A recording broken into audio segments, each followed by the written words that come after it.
What's up?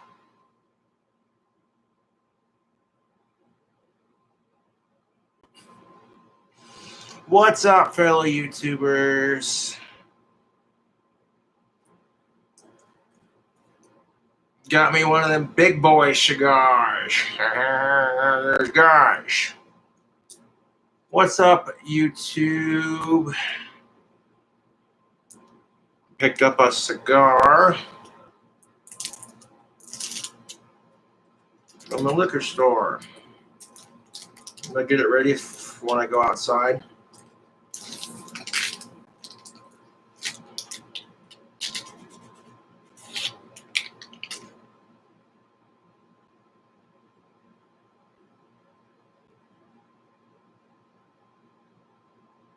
Now, I've had this particular kind before, and they're strong.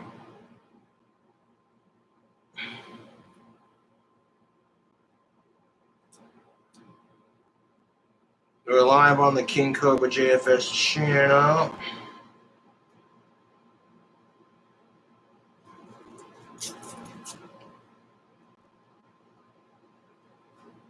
Whenever you get a cigar like this, you want to take the label off the front. You definitely don't want to smoke that. Yes. Now that's a fucking stogie, you guys. I'm gonna cut it real quick. Now you see what that line forms around the cap right in there. You want to cut before that line.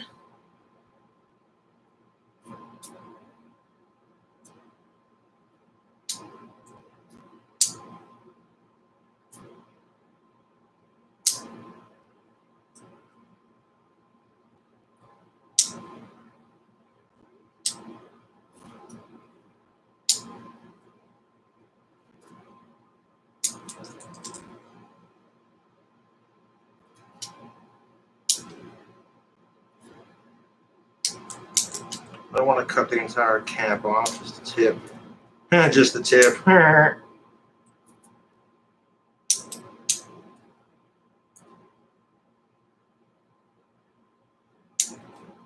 Just a little bit off the back. I pretty much left the whole cap on.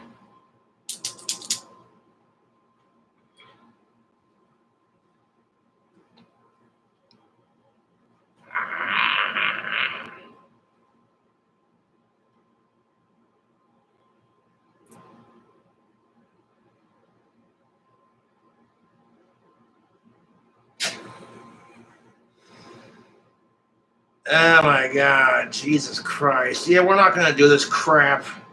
We're putting the phone on airplane mode. Two things. If you text me dumb shit like that, you troll me with your trolling bullshit on the phone here, you're going to get blocked, deleted, and ignored, first of all. And second of all, it just shows I rule your fucking life. Now, I ain't going to smoke this just yet because, you know, I'm going to save on it. But,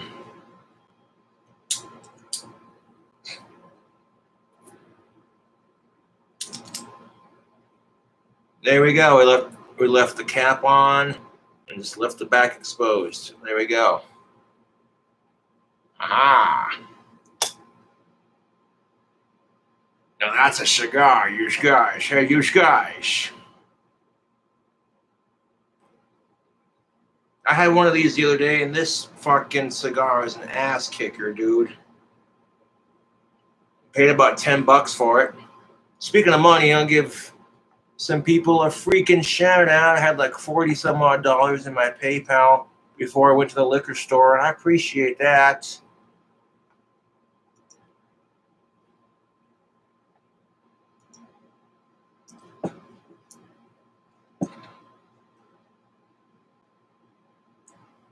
Hold up.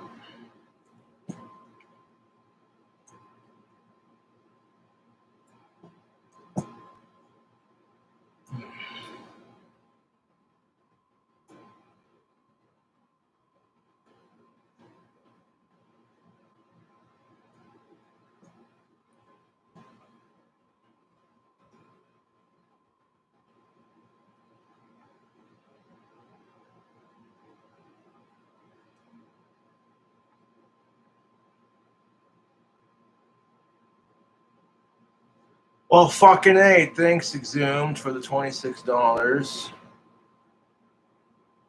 Shout out to Mikhail Cummings, Chris Kelsey, Romaldo Ramos, Robert Eskew. Appreciate that.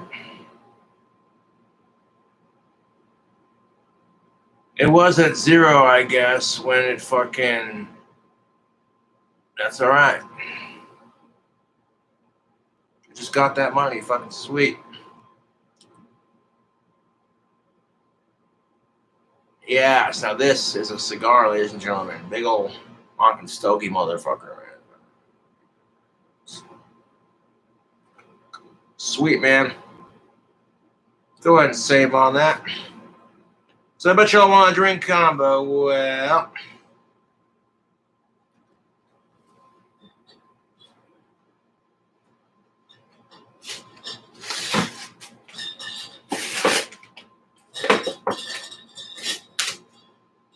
We got ourselves a 12-pack of Bud Light Platinum. We got some Rockstar energy drink, and we're going to do a drink combo.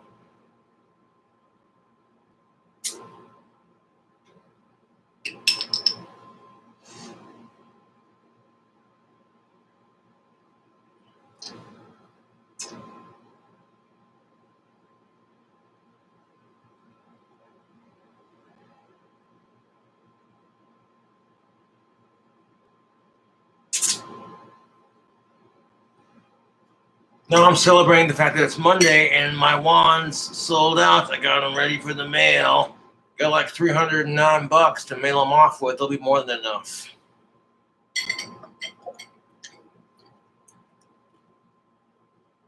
Beer and stuff.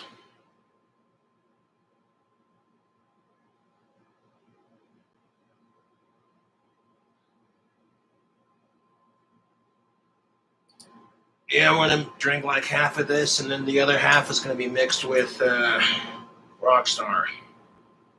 Yes.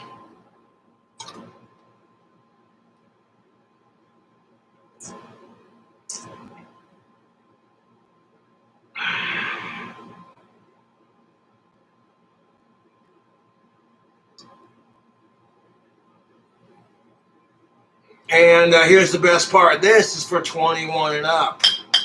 Yeah, this is adult juice.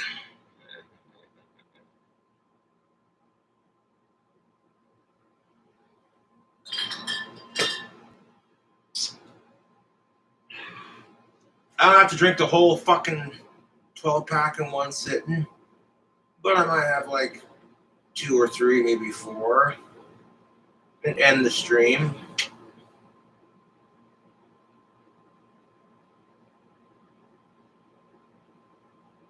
Oh, yes, the golden nectar.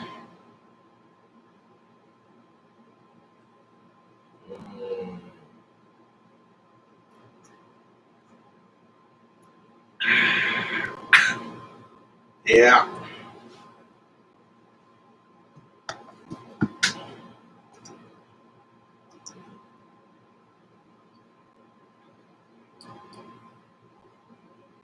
Knocked my cigar on the floor, but we are Gucci.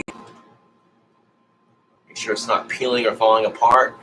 Oh, no, we're good. That's fresh, baby. Nice.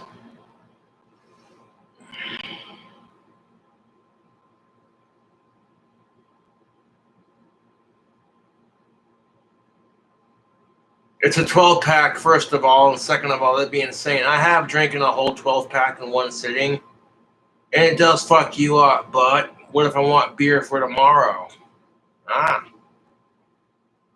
Plus, I'm trying to be a more responsible drinker. I like to drink and have alcohol and enjoy myself, but there's just no fucking reason to get carried away.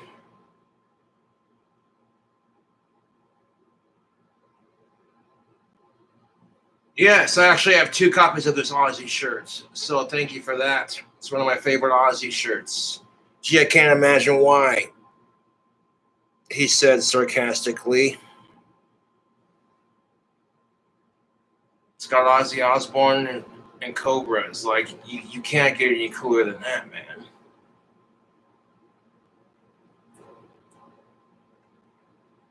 I love Ozzy. No homo.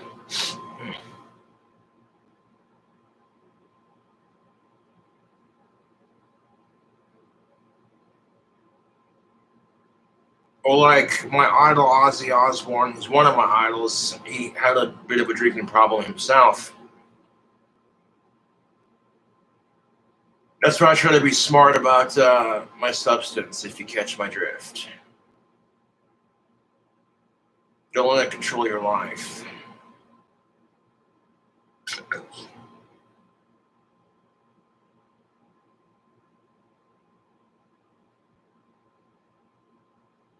That's your opinion.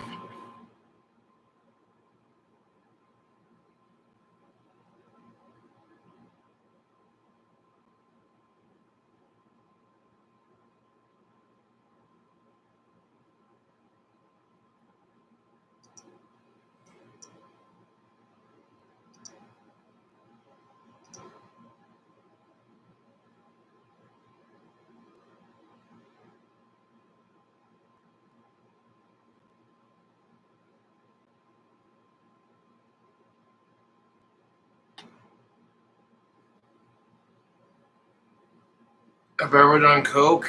No, I haven't.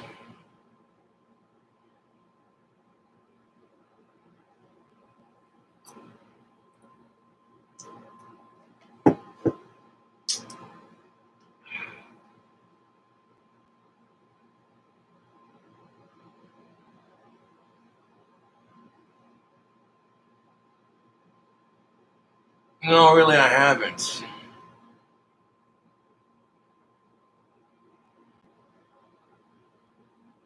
But we're drinking a beer. Oh, the flies want to play? I will. Oh, dude. You're knocking low.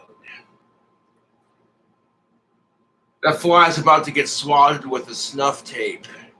Get it? Because it's getting squished. And okay, that was a really bad joke. That fly's about to get more swatted than me at my old place. But you see what I did there? That was a really bad joke too.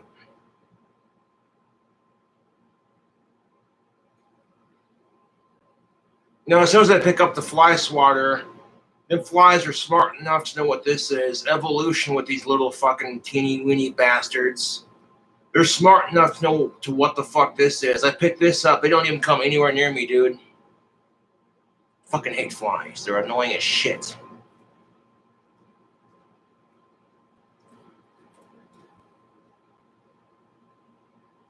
It's Monday.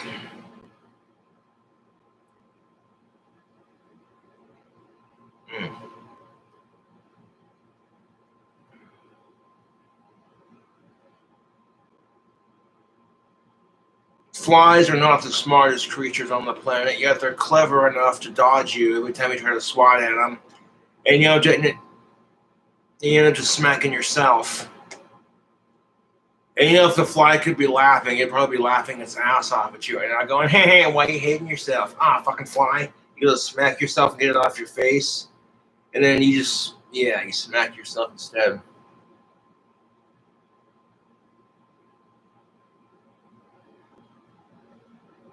There is a fly swatter for trolls punk rock. It's called ignoring them. Seriously, that's part of my biggest mistake going forward on YouTube is giving any of those assholes attention. Just ignore them.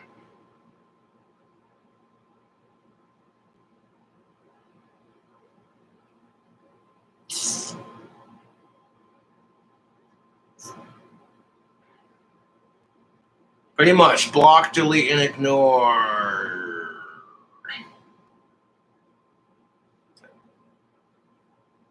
Now, every time I've responded to these fucking asshole trolls with "fuck you, get a life, you're a loser, your life is sad, you need psychological help." It's the truth. My trolls need psychological help, man. What's up, Richie? Right? Sitting here sipping on some goodness for the night.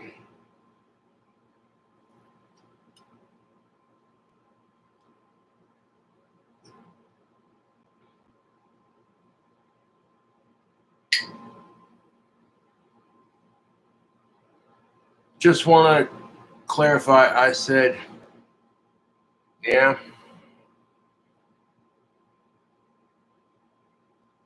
Pretty much. I know I'm better than these trolls. Mm. Beer. What up, Wider?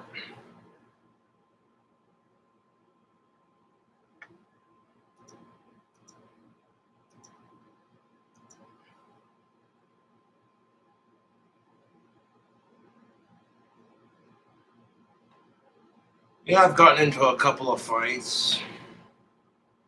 And I won every fight I was in. Because Cobra don't take no shit from no one.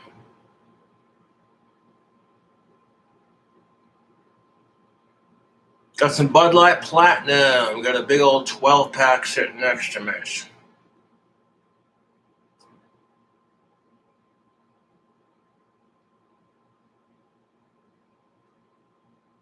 Yeah, so we got a big old stogie too.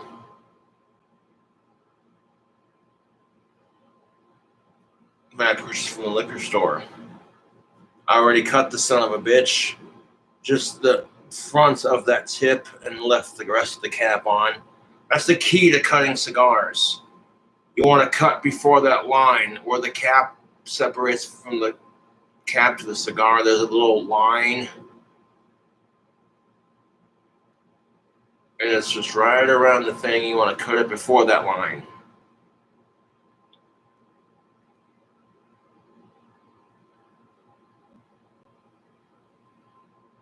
What up, Parker Jackson? It's from one of the liquor stores that I go to.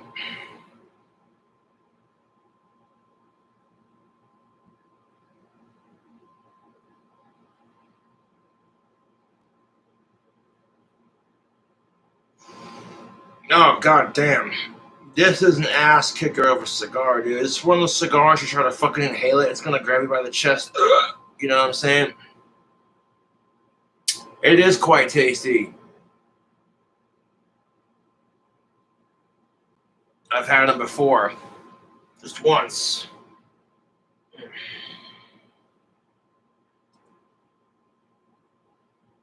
No, I got. Now this is for outside. I'm not gonna be. Yeah, no, dude. I learned my lesson at my last place. The last apartment I was in went smoke free, and I fought it. Look where it got me. They termed my lease, and I was like, well, not gonna make the same mistake twice.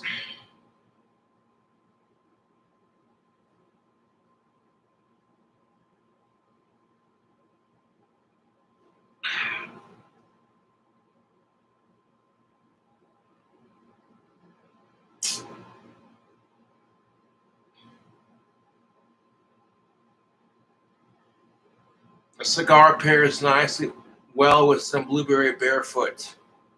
Barefoot wine, I reckon it does.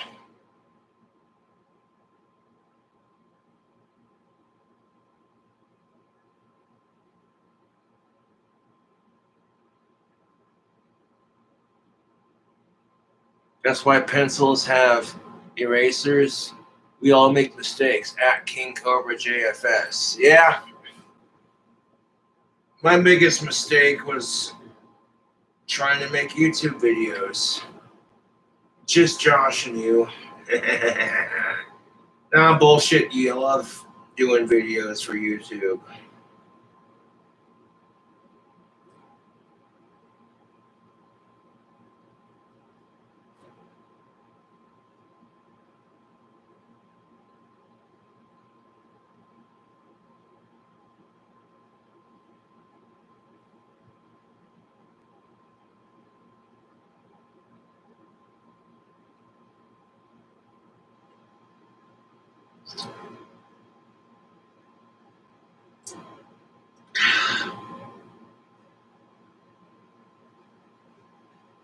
I don't smoke these cigars too often, but every once in a while.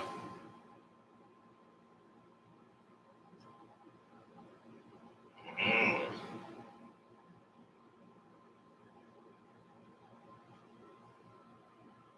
Ever do dabs I like what? Cannabis? Yeah, I've smoked dabs. Cannabis dabs, they're great. Get the panel heated up and then you fucking run it across your dab wax. Get a mouthful of smoke. That shit makes you cough worse than cannabis, dude.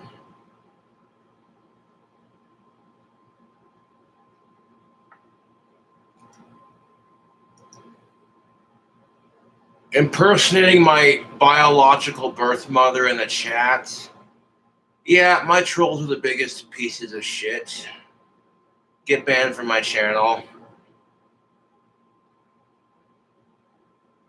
You want to try dabs? Go down to Colorado and go to a dab bar.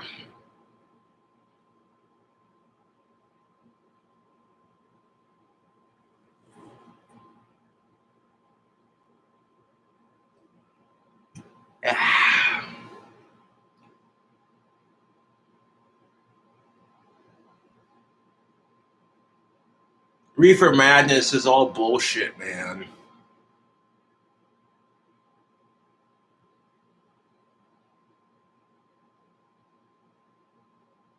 A 12-pack of dabs in one sitting. There's no such thing as a 12-pack of dabs. Okay, there's a 12-pack of beer. Fucking 12-pack of dabs, Jesus Christ. You can tell that person's never smoked. They don't come in packs, they come in grams, my dude. As in 1 gram dab, 2 gram dab, etc.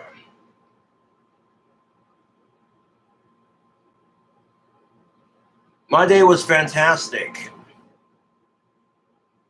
Got the pair of wands and the tactical soap and the autograph pipe tin and the tactical soap cologne.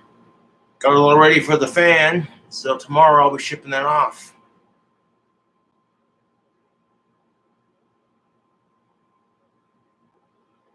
A 2 gram dab? I've tried, yes.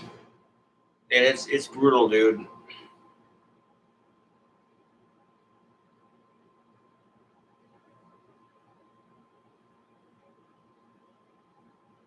Yes.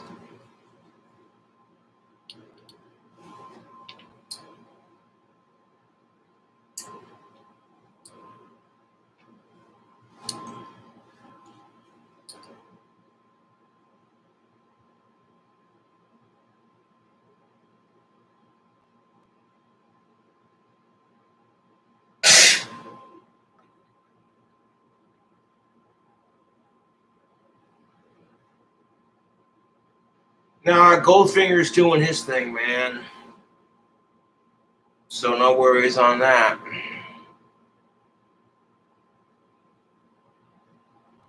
Ozzy has a line of dabs. I've always said that the Prince of Darkness should try cannabis for his Parkinson's. I mean, shit. You live in California, bro. Yes.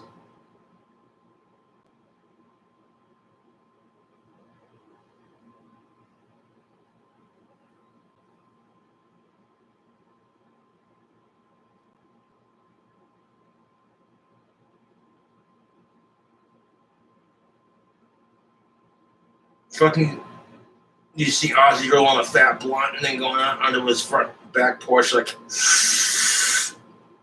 oh, that's the shit. Sharon, that's good weed, Sharon.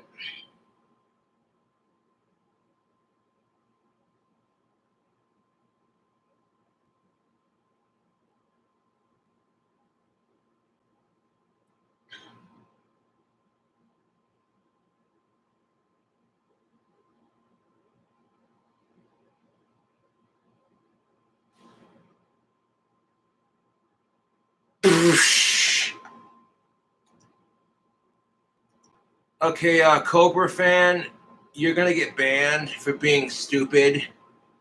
Have you heard the song Sweet Leaf by Black Sabbath? Dude, Ozzy Osbourne has tried pot. He's tried practically every drug on the planet.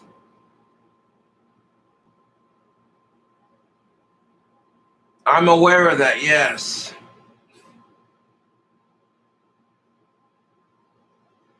Adam says, long live Ozzy. I'll drink to that.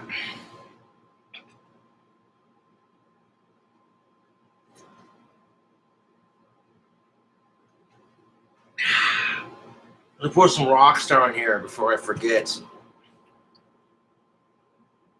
Got some Rockstar energy drink. They changed their can look. What's up with that, huh?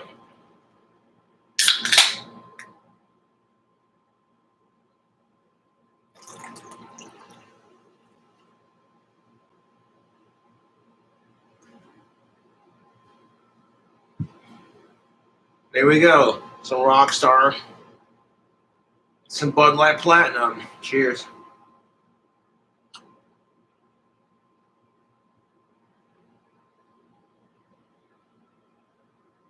Lizbeth TM, what's up? Killer Aussie shirt, by the way, Cobes. Thanks, man. I got two of the same shirt, to be honest. So I appreciate that. Do you think Ozzy is interested in Tim? No, not really. Do you think Ozzy Osbourne is intimidated by your dark powers and your growing fan base? Not really, because Ozzy Osbourne's fan base is like 4 million times bigger than mine, and that's just, you know what I'm saying? If anything, I hope to be as famous as Ozzy someday. That's the truth, YouTube.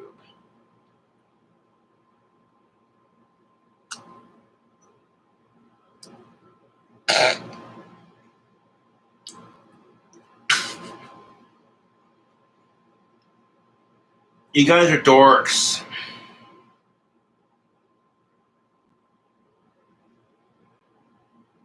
I don't even know if Ozzy Osbourne's fucking heard of my autistic ass, but I'm just grateful to exist on the same planet. And I'm lucky to have seen him twice in concert.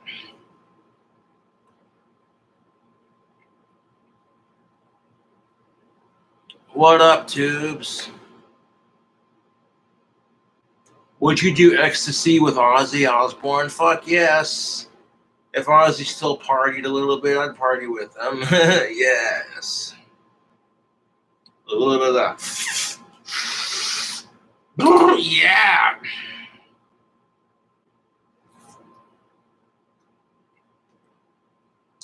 Let's not and say we did.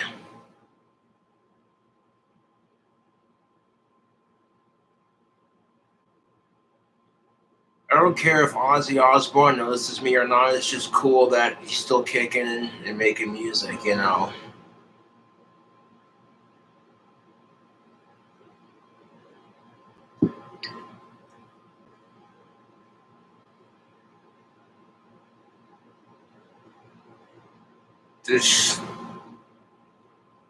I would never touch that. To answer your question, triple bummer. I've seen what heroin does to people, and I'm just like, no. I'm aware of the fact that Ozzy used to fucking do that shit and smoke it or whatever, but like, I'm good on that. That's one of the few drugs that I will not touch, to be honest. Now, some psychedelic shrooms. Fuck yeah, dude. Psychedelic mushrooms are where it's at. A little bit of cannabis. Yes. I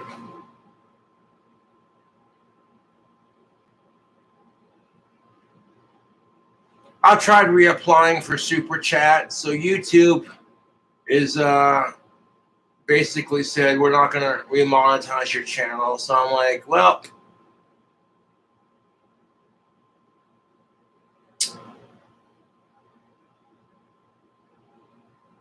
would you huff glue with Ozzy? Yes, I would.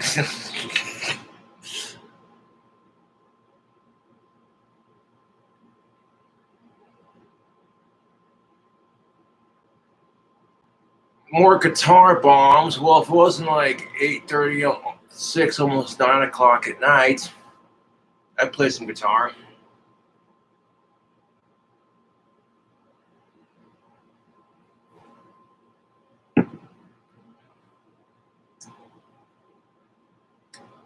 I never said anything of the sort. You shouldn't huff. It's bad for you.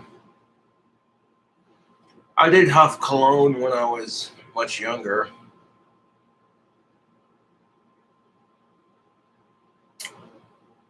Would you trade Sean for a sesh with Ozzy? Yeah. I am 30 years old. Would you smoke spice with Ozzy? Well, no, because spice is bad news, man.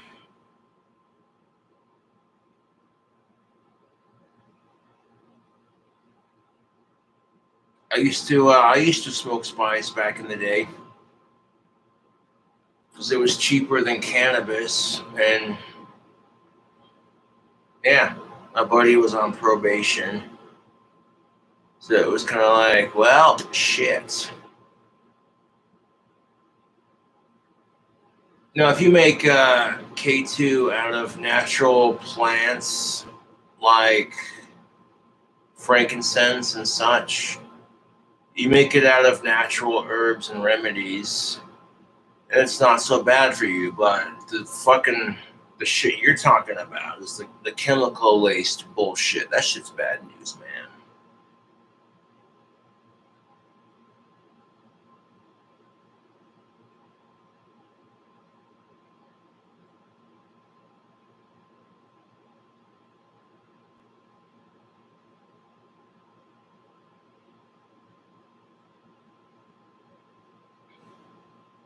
Yeah, I don't care if people dislike the video. It is what it is.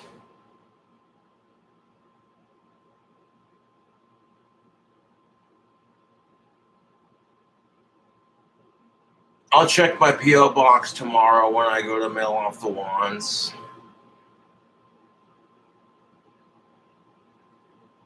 Would you eat octopus? Yes, and I have eaten octopus. It's delicious.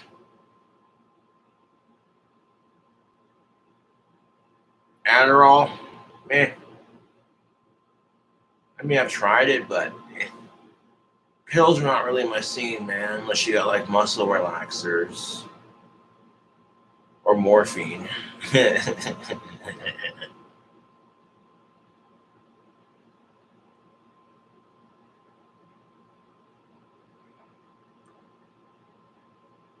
I would try DMT, yes, or DMT. That's just naturally produced in our bodies. What kind of porn do I watch? Of age lesbian porn. I watch of age girls play with themselves. I'm mainly into chatterbait females. There's a plethora of women to select from, and you know what I'm saying? They got what you're looking for. You want old and mature, or barely 18, somewhere in between. They got it. You want fat chicks, skinny chicks, small tits, big tits, hairy pussy, squirting, sex toy kind of thing. They got it, dude. If I can't get laid in the moment, I'll watch Chatterbait, be done with it, wank one off, and be like, oh, there you go.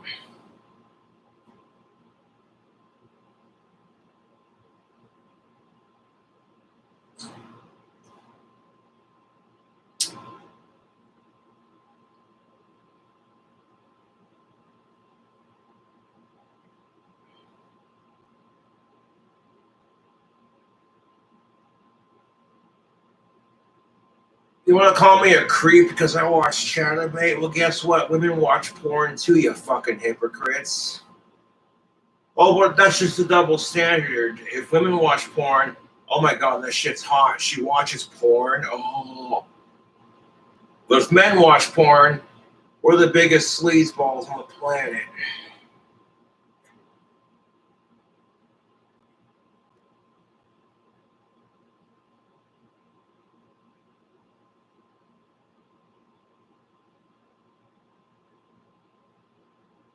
No, it's like you're depressed because you want to see some boobies. You haven't been laid in like 3 years. You know, women these days are just as picky as men. but then bitch when we have standards. It's like, what?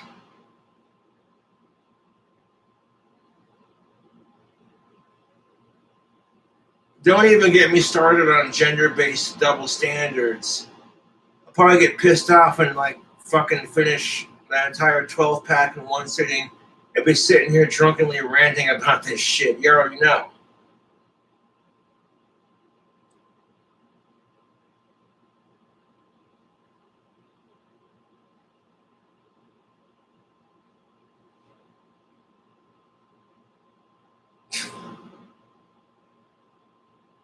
We won't. Please don't start. Yes.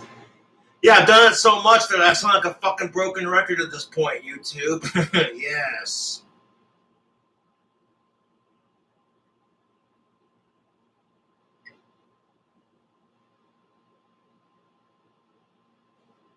You think I'm a loser? Well, that's just your opinion, I guess. I currently have 11 bottles and counting.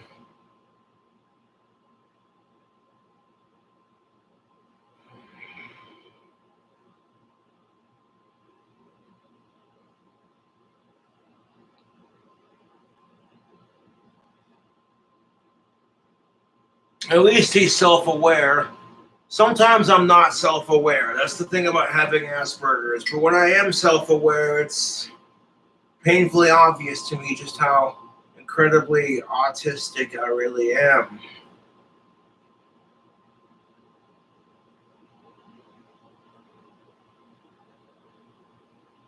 Punk Rock says chug a bottle.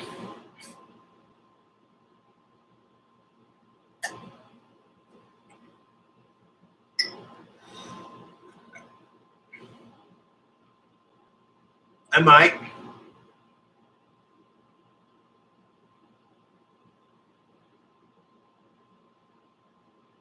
But like $309, that's enough to ship the wands out, get some fun, and get some groceries, and get my bills paid. I am going to order like 5 more bars of my Bond #1 soap.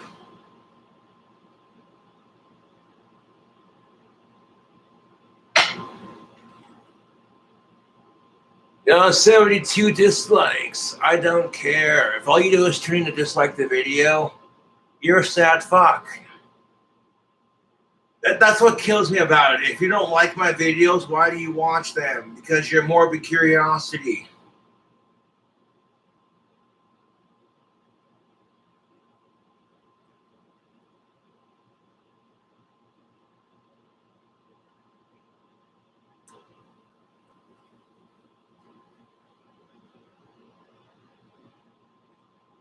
That is a beautiful cigar.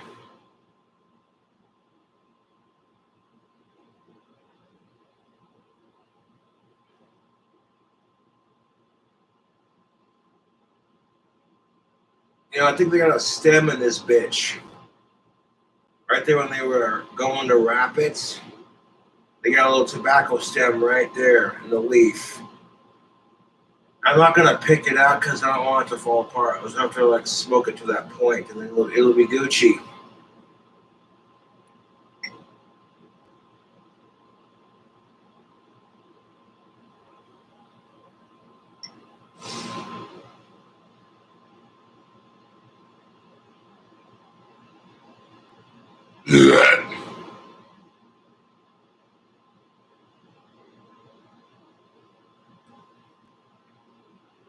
After a couple of beers, I'm definitely going outside to smoke this fat motherfucker.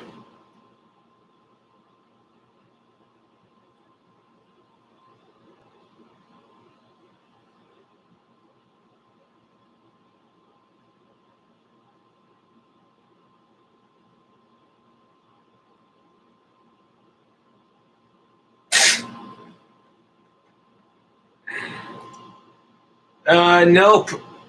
I use tactical soap. Impersonating the competitor on my YouTube channel just to fucking harass me is pretty fucking pathetic. Like,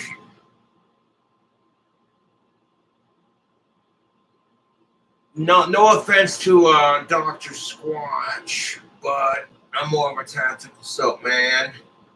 The bars are bigger and they cost less money.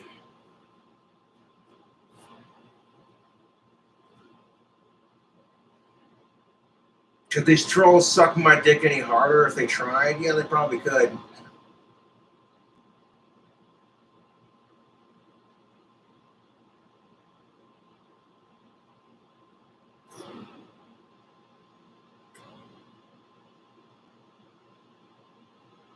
Yes.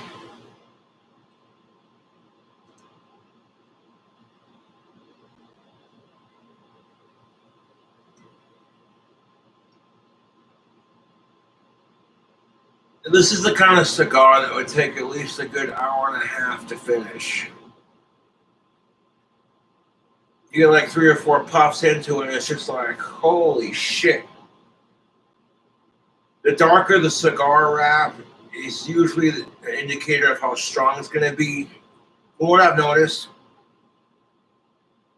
YouTube, the darker the cigar leaves, the stronger the kick. That's not always the case.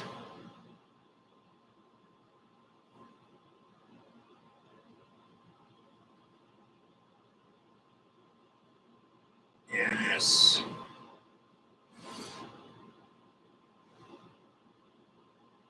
Oh my god, yes. I love me a good stogie every now and then. That's the ticket.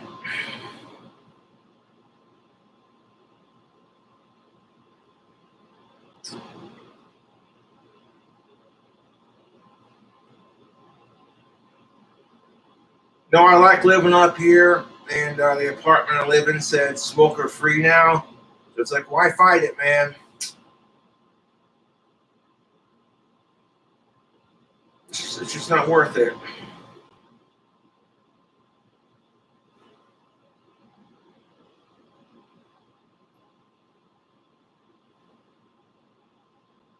Plus, I'm pretty sure my neighbors don't want to smell this stinky motherfucker.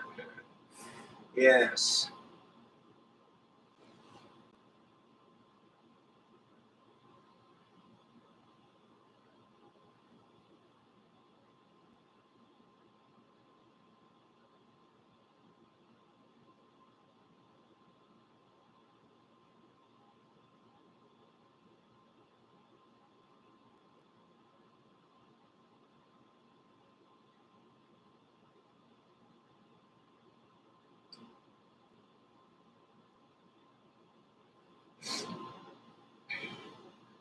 Some Winston Churchill type shit.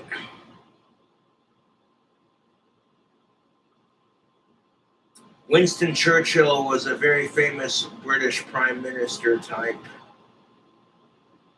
politician, and he was very famous for smoking cigars. Like big fucking fat Cubans. And he lived to be like in his 90s smoking these.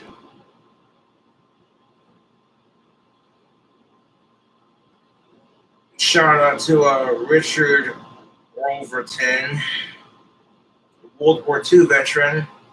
He lived to be 112, 113 years old, and yeah, he smoked cigars. Sometimes 10 cigars a day. Although he didn't inhale it, he drank whiskey and smoked cigars and just tell it like it is.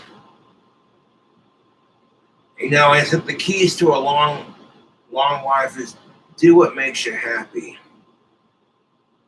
Within reason, of course, but there you go.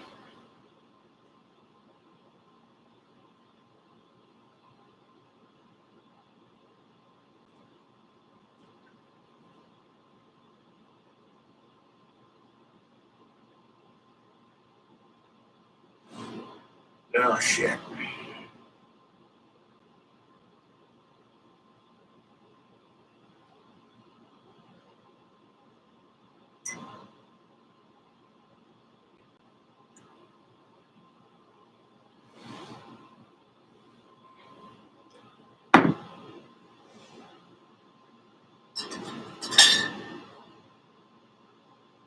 Not a sponsor.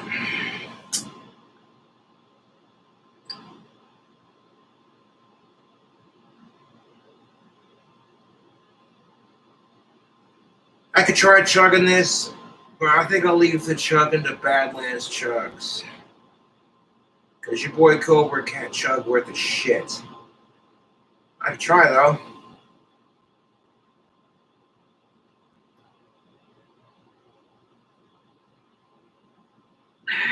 Now, I'll leave the chugging to the professionals.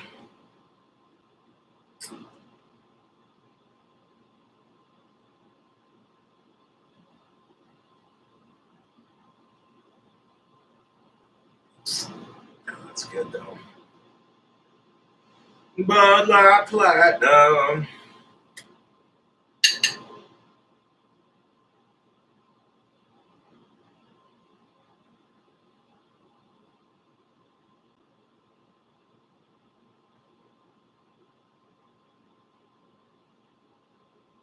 New channel, Casper Chugs. Casper Chugs. Yeah, no shit. I'm not like Matt Stoney is insane with his food challenges and Badlands Chugs. Dude, this guy is beast at chugging shit. It's ridiculous.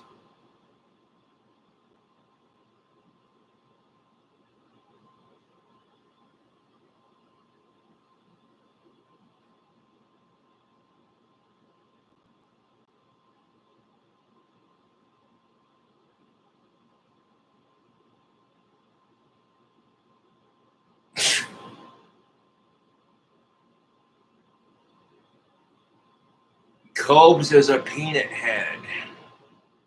Well, that's your opinion, I guess. I mean, we're all little fucking nuts in our own special way, yes.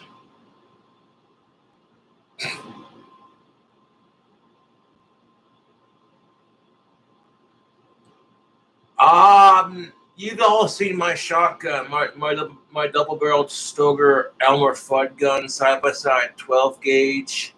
The thing's pretty beast. It's fun to shoot.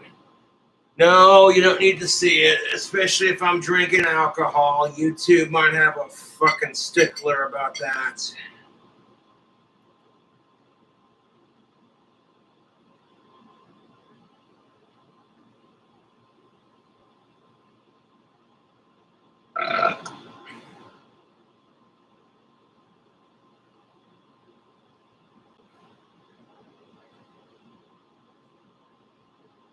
No, I got me a 12-pack of beer, and I'll probably have like 3 or 4, and then I'm gonna put the case back up in the fridge so I can have some for tomorrow.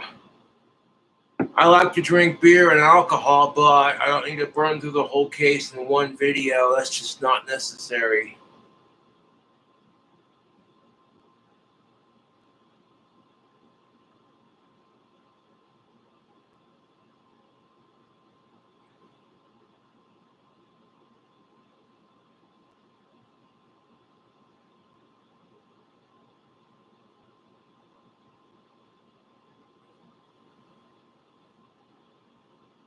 You know what sucks is when you drink the whole case in one sitting, and then tomorrow you wake up and you're just like, I want a beer. That sounds good. You look in your trash can, and you're like, oh man, I had a good time drinking that last night. Look in your fridge, and there's no beer, and you're just like, oh.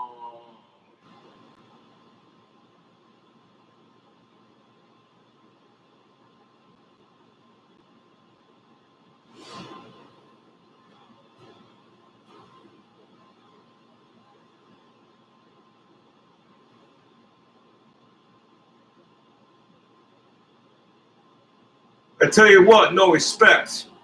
My wife said I should get a 6-pack. I look sexier.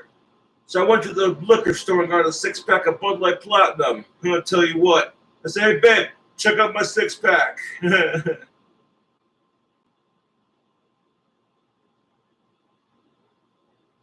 I tell you what, no respect. I asked my wife for a boob job the other day. You know what she said? Go see a plastic surgeon, you fucking asshole. I tell you what.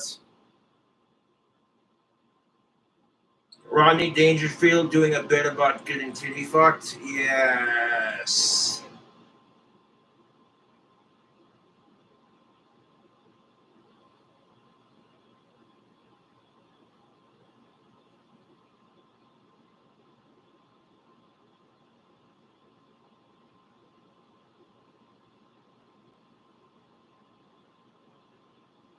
I tell you what, the other night I asked my wife for a blowjob. You know what she did? She blew in my ear like this. I tell you what, no respect.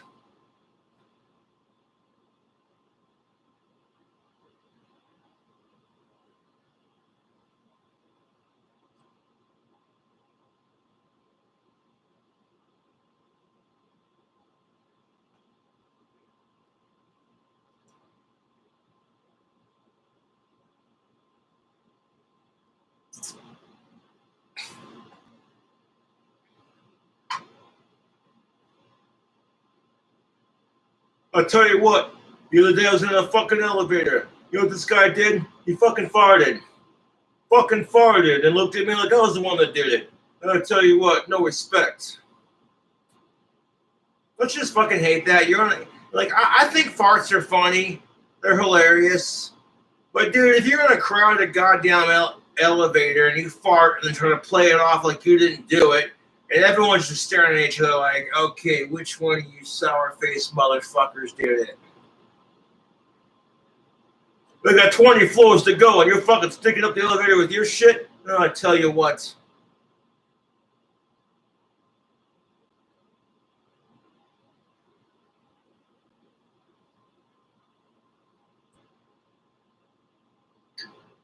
Then you get the fucking asshole that just farts, and you're in line at Starbucks or some shit, just waiting for your order, waiting for the asshole behind the counter to take your fucking order, and the guy's just like right in front of you, and you're like, motherfucker!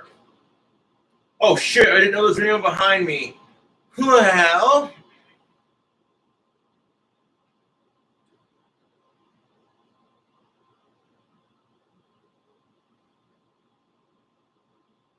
Normally, you shouldn't fart at a funeral, but if you fart at mine, I ain't gonna mind. I'm not worried about when I'm gonna go, to be honest. I'm just enjoying every day that I have left. Which, to be truthful, I have no idea how long I'm gonna live. I just enjoy the moment, you know.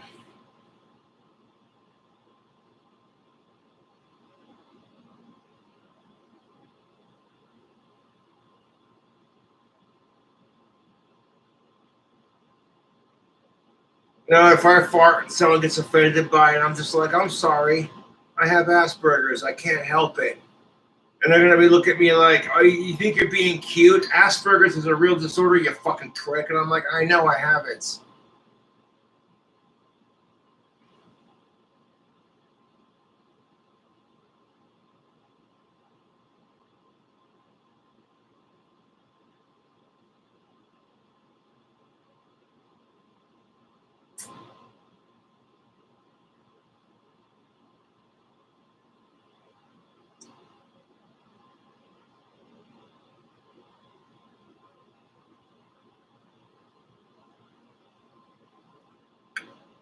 And these guys.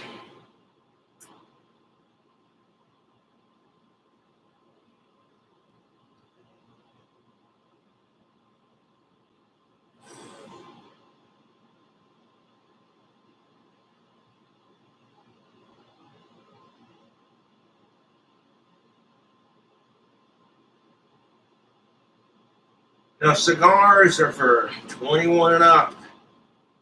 If you've never smoked a day in your life, dude, if you're used to cigarettes and you go to inhale a fucking cigar, you're gonna cough like a motherfucker, dude. I know it's a good cigar when I go to inhale it, and I'm like, oh, you know what I'm saying? It just grabs me by my chest, like, motherfucker, you're smoking a stogie. And it's like, yes.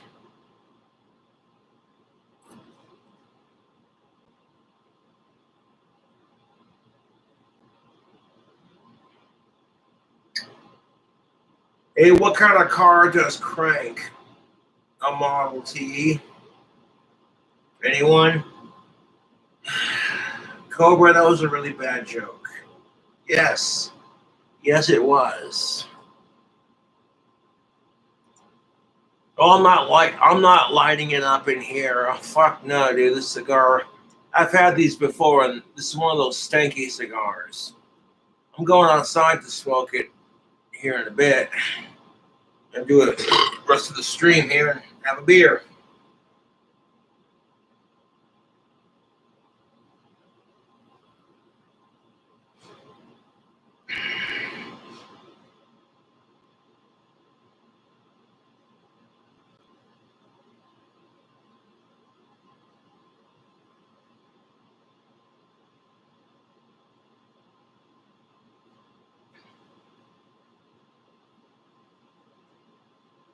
Look at this cigar, though, YouTubes.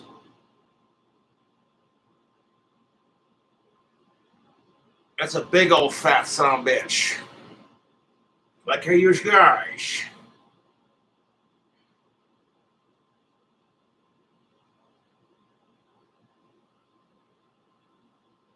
Lamar says, I wish I had a beer.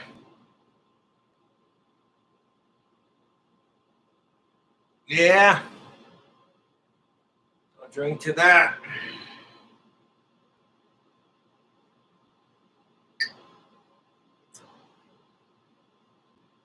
And when I go outside, I'm going to fucking light it up. But there's no smoking indoors at this particular apartment complex that I live at. So them's the rules.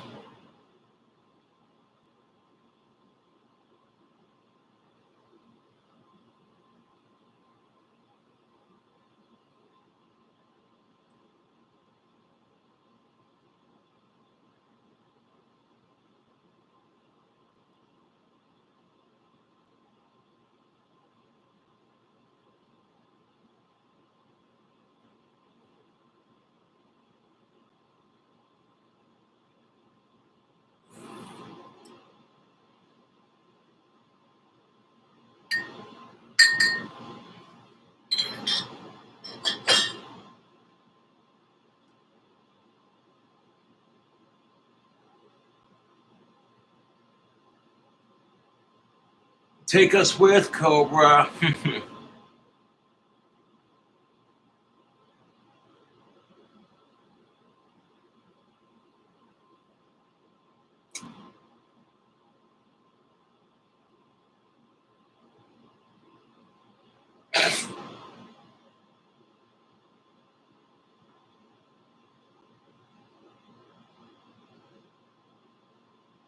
I wish he'd get his bike fixed. You know, I haven't ridden my bike in so long, and it's summertime, so yeah. I might just do that.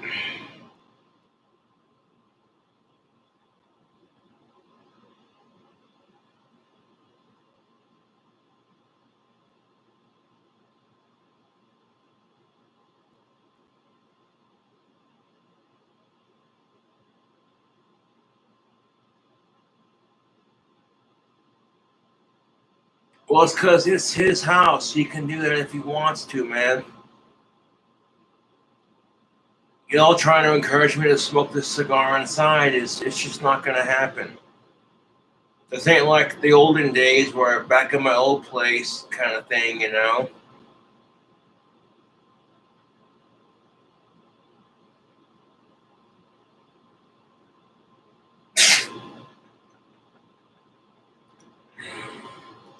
Oh my God.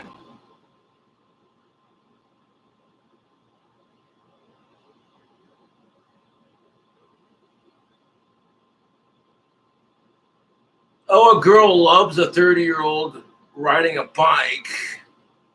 Yeah, you can talk all the shit you want, but my bike has gotten chicks to notice me. It's the truth.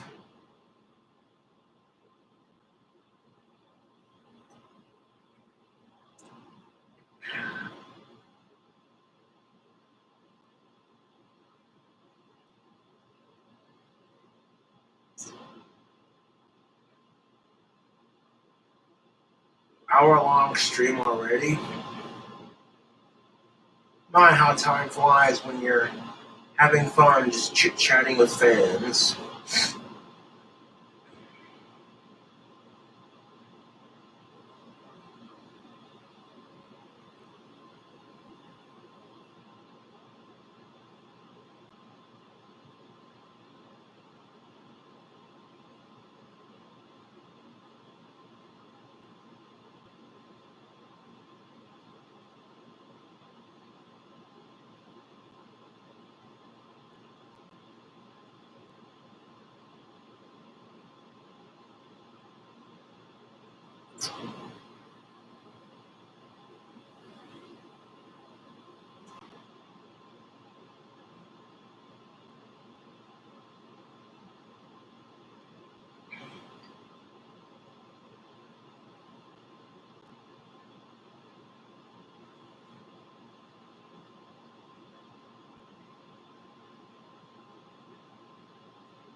I don't see why vaping wouldn't be allowed indoors.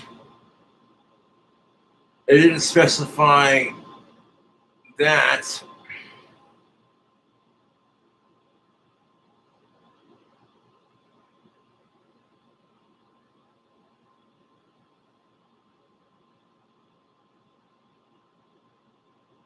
Jesse, you're right. That's awesome.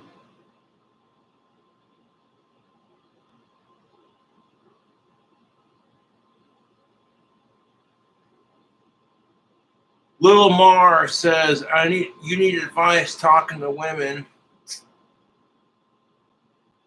You gotta be confident, man. You gotta find like my sexiest qualities, even though I'm going bald and I have Asperger's and I'm not exactly the handsomest. Kind of got that derpy autistic face thing going. My sexiest qualities are my muscles, my guitar playing, my dick, my ability to sing, and I'm great with animals, and I'm great with old people. You gotta find your most attractive qualities, and my sense of humor. Chicks love a dude who's got a wicked sense of humor.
Yes, the cigar is massive.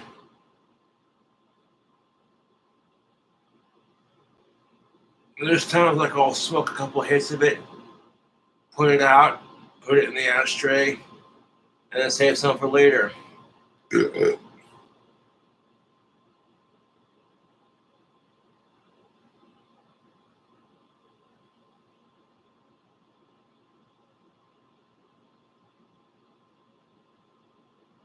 I need to get more wand leather before I can do that.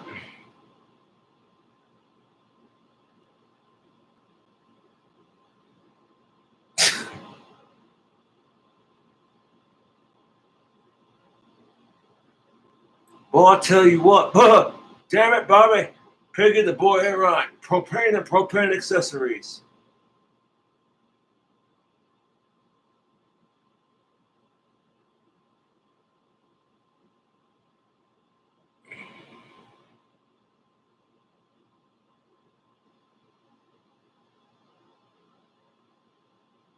Save the cigar label for a wand.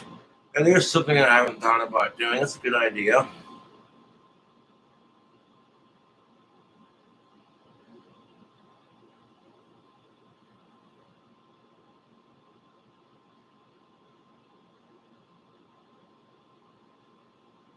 Wait, Boomhauer is the one that talks real fast. I'll tell you what, there, man. There's your goddamn commander. I'll tell you what. Hank. Yeah, I can't do the Dale Gribble's Dale Gribble's a little hard.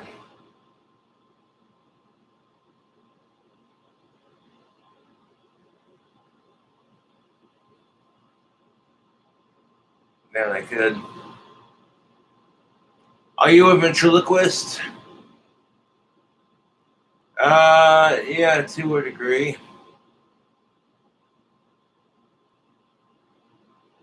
Do I like Star Trek? Yes. I'm down to hang out with cool taste and just chill out.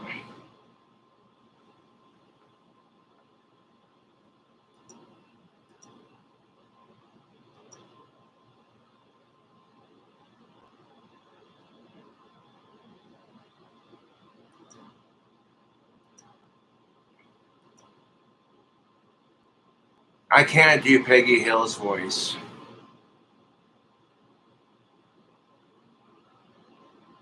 You are bad at everything. I know, right? My guitar playing, it's the worst.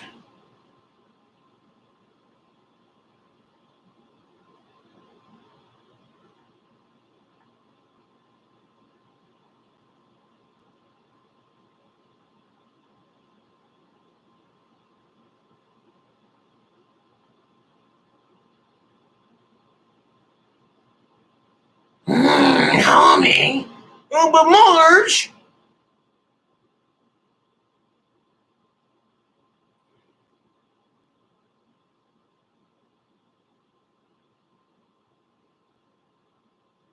I'm drinking on a Bud Light Platinum, and we're gonna mix it here with some Rockstar.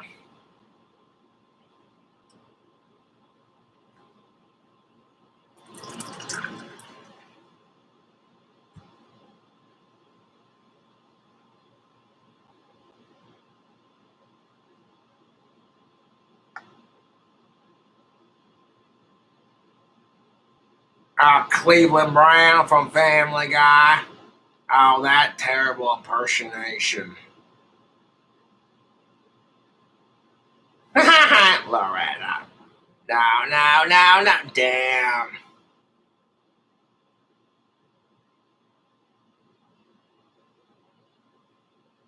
I gotta stop taking my baths around Peter's shenanigans. Did you go? Alright. Never gonna catch me.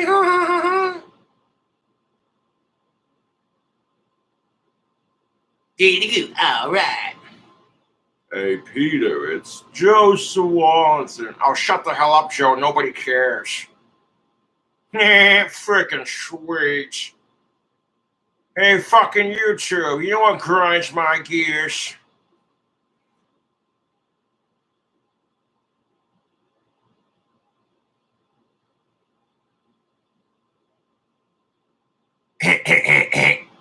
Damn it, Beavis the Spears won't get me an honest. Screw you, butthead.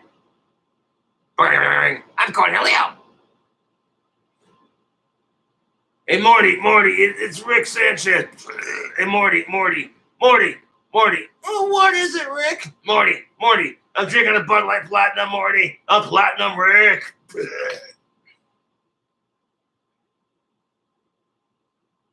And what's the deal with Jerry Seinfeld? I mean, this guy's fucking hilarious, am I right?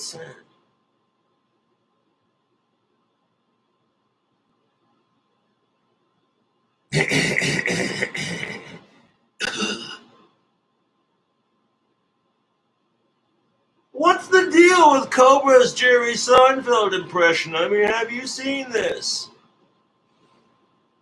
No, my favorite character in Seinfeld would have to be Kramer. Dude, Kramer's the shit.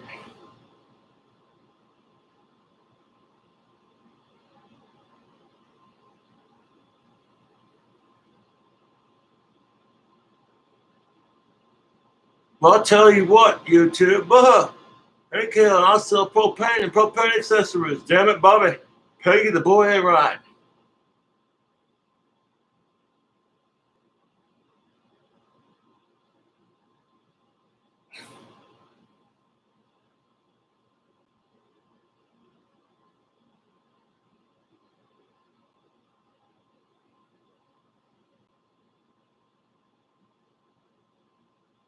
You don't want to hear my impersonation of Bill Cosby? It puts the roofie in the tapioca. Now it puts the roofie in the tapioca and the bitch goes to sleep. Yeah, just kidding.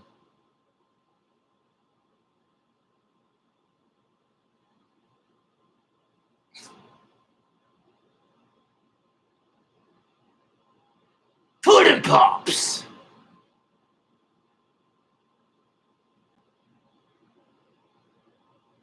God damn it. God damn it, YouTube. Screw you guys. I'm drinking a beer. Hey, screw you guys. I'm drinking a beer.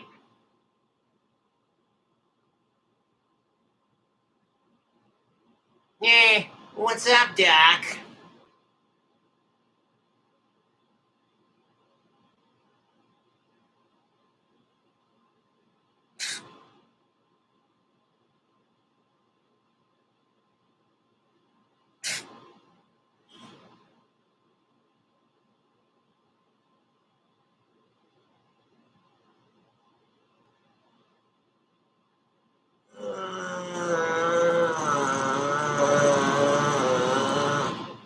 Elmer Fudd, huh? Should be very, very quiet. We're hunting for pedos. Ah.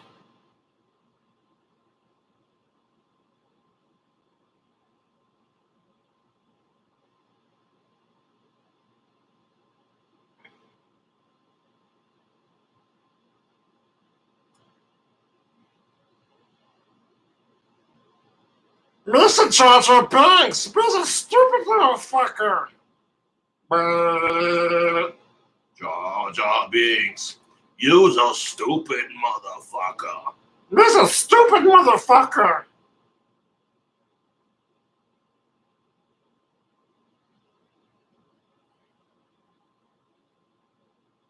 Sharon! Cover's drinking the Bud Light Platinum! Sharon! Who the fuck are these YouTube people, man? It's a fucking...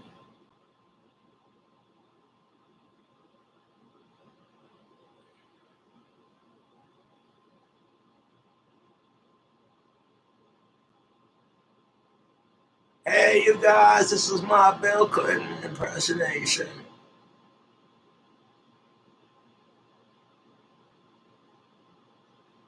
Hey, hey, hey, everyone, it's Bill Clinton.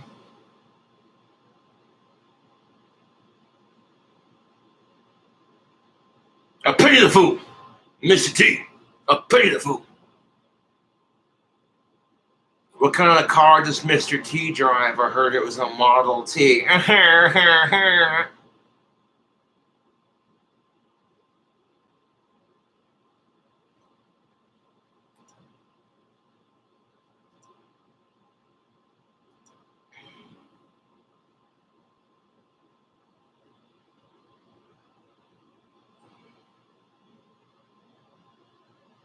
Hello, YouTube. It's Hulk Hogan.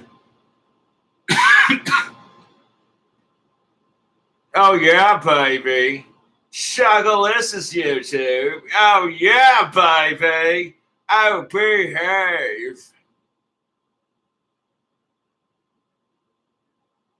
I got impressions for days.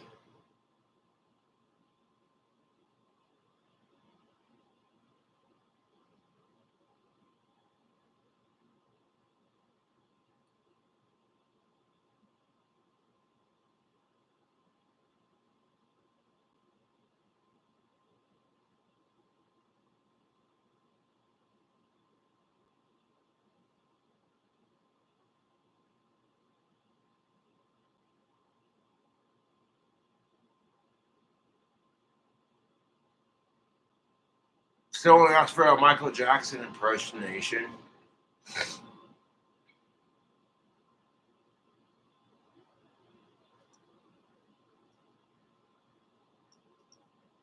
Yo, the only creep is you, dude. Get fucking banned from my fucking channel, dude.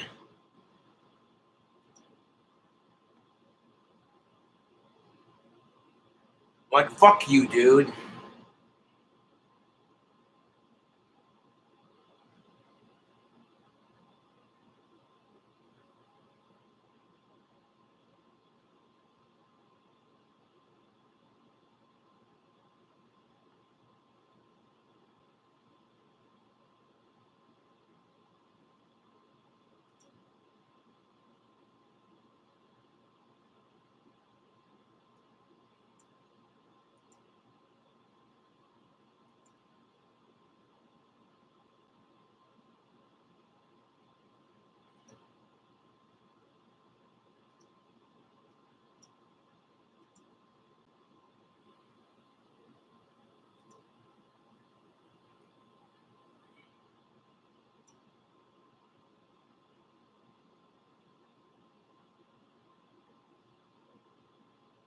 Do you think you'll live to be 35?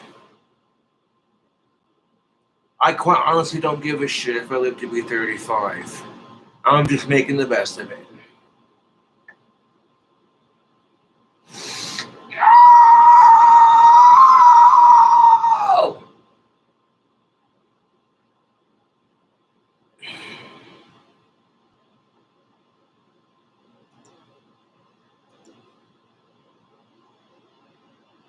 Dude, I hate sick fucks, and I'm gonna put you in timeout for accusing me of that shit. Like, fuck you, dude.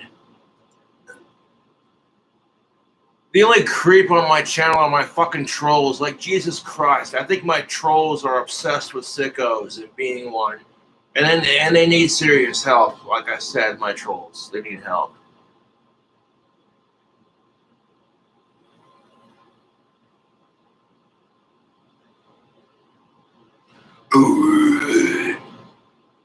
Not really. I can't really pig squeal, but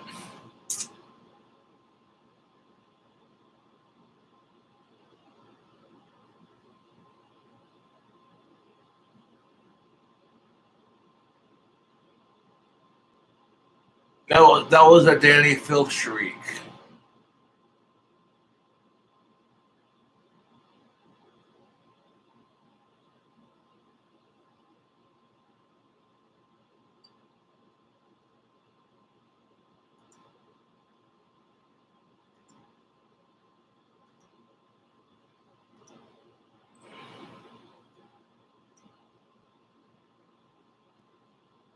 Why so serious? Let's see a smile on that face. You know I got these scars.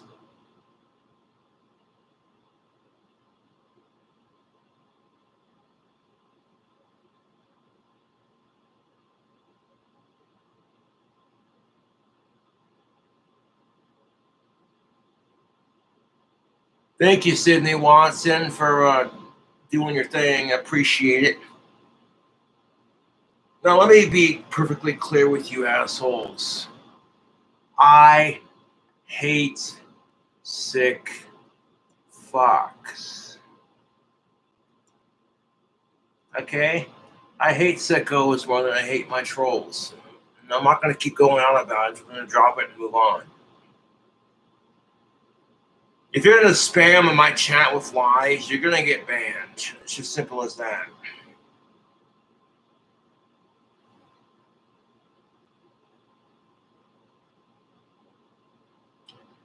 You want some advice on getting of age women?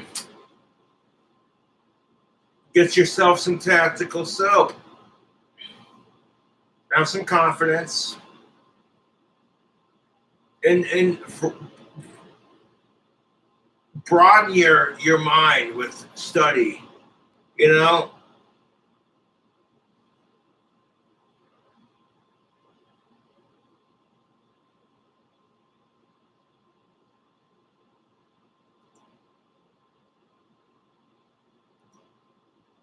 How the fuck is he able to still comment when I've already hidden them from my channel?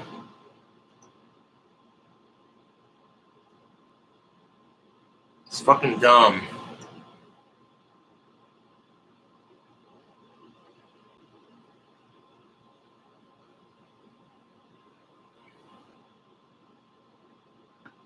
I don't know YouTube. Cheers to Sydney Watson. Thank you for tuning in. Like, fucking society anymore just gives me a fucking headache. There are people out there who identify as trees because that's a gender, and I'm just like, somebody needs to lay off the booze.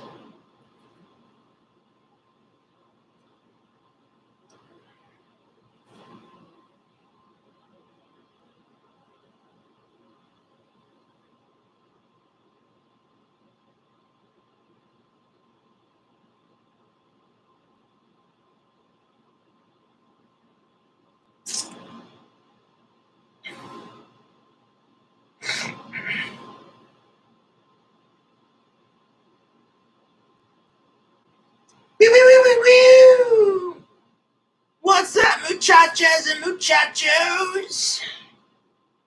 That was a really shitty Joey's World Tour impression, but there you go.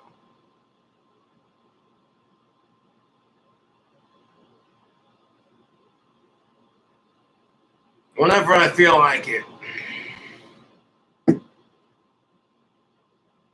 Fucking flies, dude. Okay. I will do this. I will take this ghetto ass redneck fucking fly swatter of mine and swat some flies. The force is strong with this one.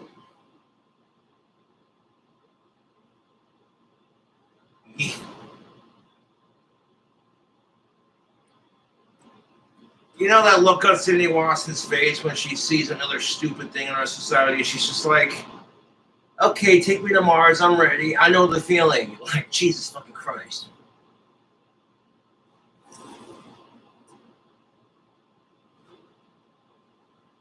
Now, speaking of Miss Sydney Watson, I wonder if she's doing any new videos as of lately. Let's see.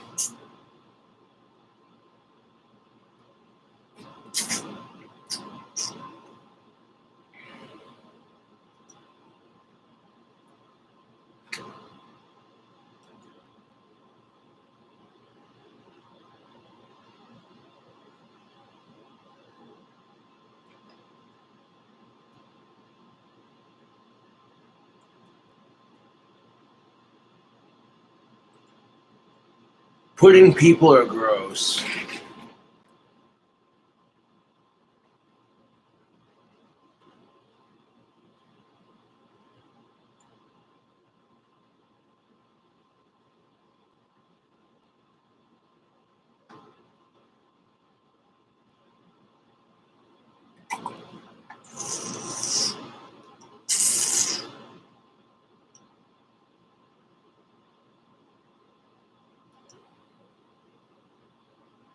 What is this? Teaching white kids to hate themselves to fight racism. Shit. If I've said it once, I've said it probably 50 other times. I hate it here. Yeah, it's what you make of it. Side note, I'm feeling a really, really, really awesome perked up feeling from Rockstar Energy Drink, not a sponsor. Kind of feel like I'm cheating on Monster over here. Yes. Hi, my name is Sydney. Welcome back to the Thunderdome. And it wouldn't be the Thunderdome unless I was telling you that this video is sponsored by Ground News. So of late, I might have already done a response to this video. Honestly, I don't remember. we've been hearing a lot about critical race theory. So much so that there are people who have entirely dedicated all of their time to keeping it out of schools, attempting to have it banned, and so on. Yeah, I don't think critical race theory should be banned. Because it's important to realize that racism and sexism exist in our society and it's bullshit. And to ignore critical race theory is just to pretend like that racism doesn't exist, which it does to some extent. It does. Sadly, racism exists in every race. We have racist blacks, whites, Hindus, Asians, Mexicans, Irish, Scottish, English. Racism exists in all races and all nationalities. And it's fucking sad to have people out there who just think they're superior than you because, oh, they're this race or that race. It's fucking stupid. And the reason why people are trying to remove critical race theory from our school system is because nobody wants to be reminded of how fucking shitty our society is. They can't handle the truth. It's like an awkward conversation of, yeah, society has a problem with drugs and alcohol, but nobody wants to talk about it.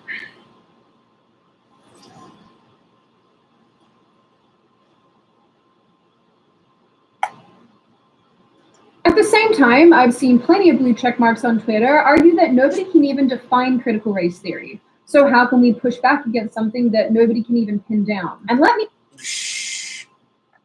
What the fuck is even critical race theory? Let's just bing this for a second. Bing!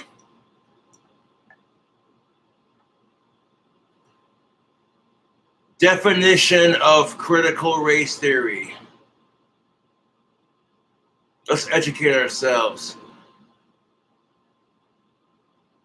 Critical race theory is a body of legal scholarship and an academic movement of civil rights scholars and activists in the United States that seek to critically examine U.S. law as it interacts with issues of race in the U.S. and to challenge mainstream American liberal approaches to racial justice.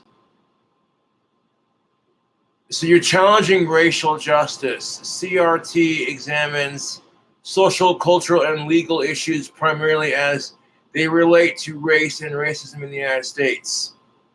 Okay, so it basically says, yeah, it's the study of racial bullshit, basically. Why would you want to eliminate that?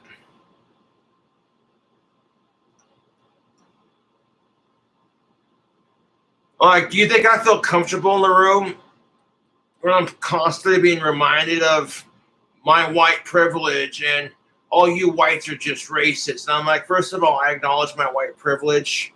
And second of all, not all whites are racist.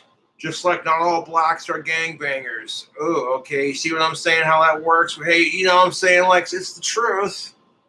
Not all blacks are gangbangers. Not all whites are racist. And if you think that, you're just as bad as all the other assholes.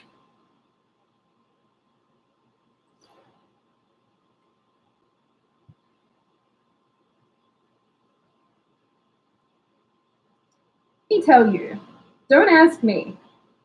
I'm always confused. But because I kind of feel that, Sydney. I mean, Jesus Christ. They're like 10 bazillion fucking pronouns.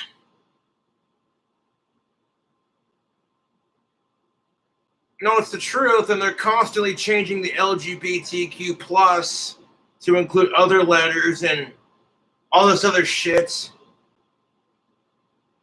They can't call it LGBTQS plus. The S being for straight. You want to talk about being equal?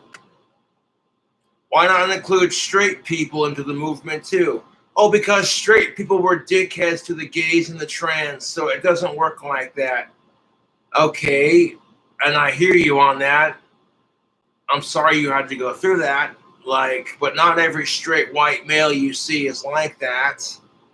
But don't fucking sit there and bitch about equality, especially when straights don't get a parade. Oh, Cobra, calm down. Edgy. Now, I got mad respect for the LGBTQ plus community. I'm just saying, like, and you know what? That's the truth. I'm not here to crap on anyone. That's just the goddamn truth.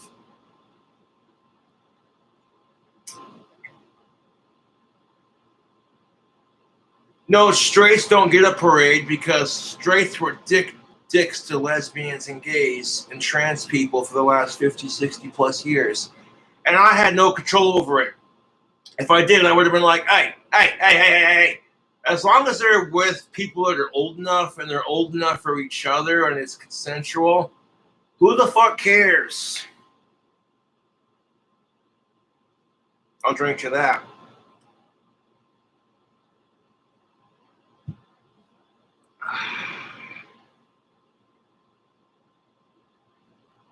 many of these concepts and ideas are quite flim-flammy and very difficult to wrap your head around, I thought it might be worth taking a look at what critical race theory. Side note, if I'm watching two of-age women do their thing, like scissoring and all that shit, then it'd be extremely hypocritical of me to come out against LGBT. You know what I'm saying? Q, S, whatever. Lesbian, gay, bisexual, queer, trans, straight. That pretty much covers all the sexualities. You know what I'm saying? Why gotta sit there and add, you know, the same letter twice and then plus, plus, plus, plus, plus? It just, no. You're making this way too confusing. LGBTQS plus. Short, sweet, to the point. Having like 4 pluses isn't going to make any much of a difference. And I'm not trying to be a dick, but that's the truth. Like, they could have changed that shit like 5 minutes ago, and you're like, hey, man, you part of the LGBTQ plus group. I support what you do. Oh, my God, that's not called LGBTQ plus anymore. They added like an S and 4 pluses and like another Q. You insensitive prick. Well, I'm sorry, I didn't know. Jesus Christ.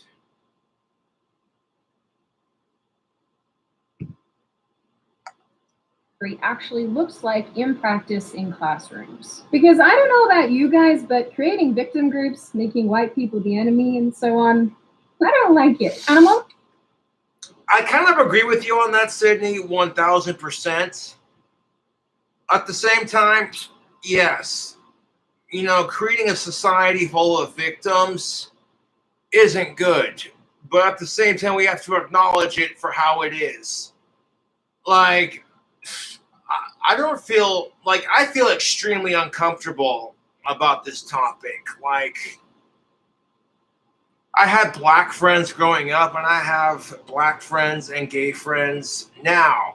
So whenever I see LGBTQ plus or people getting harassed because they're gay, lesbian, or transsexual, or a different skin color, I look at the person harassing them and I'm like, what the fuck is wrong with you?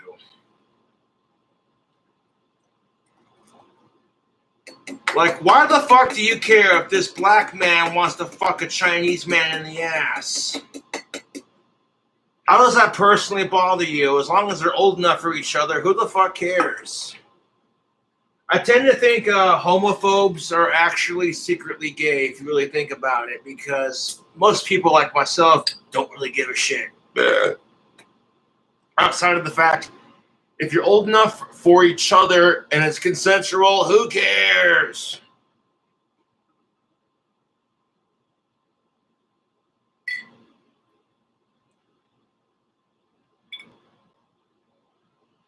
I was entirely sure. The reason why the female empowerment shirts, the word empowerment is spelled with an E, because the E stands for everyone. Everyone has the ability to empower themselves. The E also stands for energy. Think about that. Sure that all of you are going to hate what you're about to watch. But before I make you cry inside, let's hear from our sponsor. Yeah, because, you know, making white people hate themselves for the crap that whites did, like, yesterday or back in the day, you know what I'm saying? Can we just stop the racism and the segregation and the hatred altogether? Like, at some point, you just got to ask yourself, why can't blacks and whites just get along? Why is it always got to be a us versus them kind of thing? I'm sick of it. That's why I say power to the people, YouTube. The power is in our hands to change it.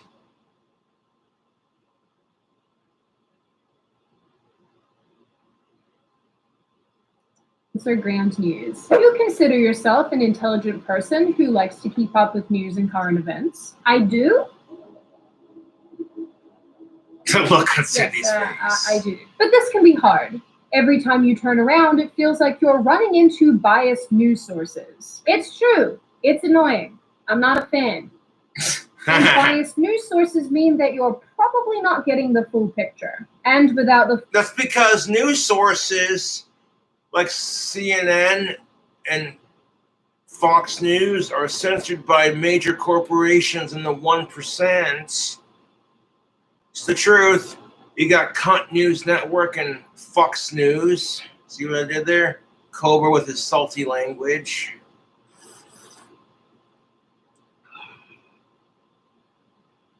So they're only going to tell you what the corporations want you to hear, to keep you brainwashed, to keep you sheeple in line. You keep people brainwashed, you keep them in line, and you use fear and propaganda to spread your lies and misinformation. You know, I don't watch the news. anymore because that's all the same crap, tragedy, bullshit, depression. The world sucks. Meh. Full picture, you might as well be a bag of sugar. And this is why ground news is so important. It's the world's first news comparison platform that allows readers to see how a story is being covered by the right, the left, and the center, giving you the tools to develop a holistic picture of news and current events. What's really neat is that ground news. On some side notes, if you made people feel guilty for being black, that shit would never fly in our fucking society. So if it's wrong to do it to any other fucking race, regardless of history, it should be wrong to do it to us whites. That's called racial equality. But hey, what the fuck do I know?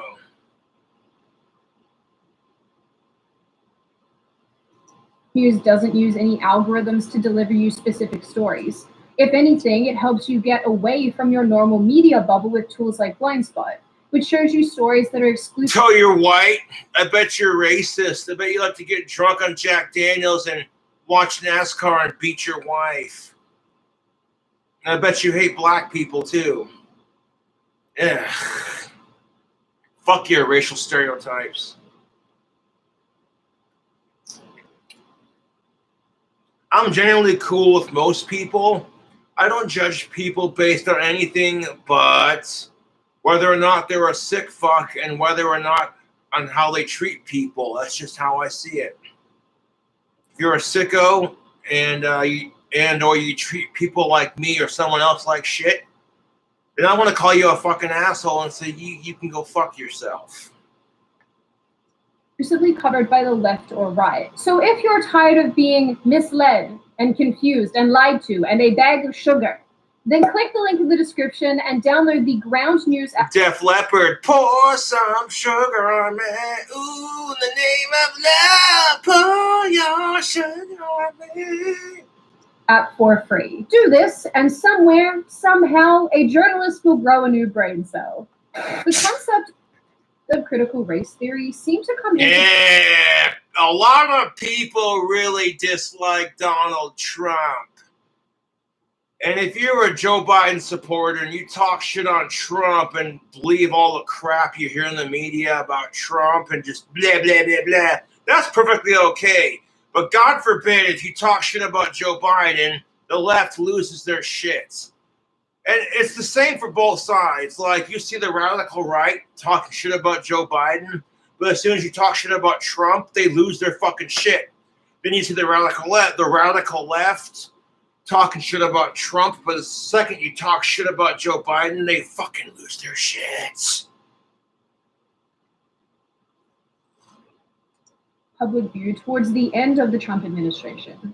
In mid to late 2020, the administration announced that it would prohibit. Side note, I bet Rosie O'Donnell was steaming pissed for the last 4 years. Federal agencies from subjecting government employees to critical race theory or white privilege seminars. This came on the back of books like White Fragility, whose author, Quincy. There's a book out there called White Fragility, Why It's So Hard for White People to Talk About Racism.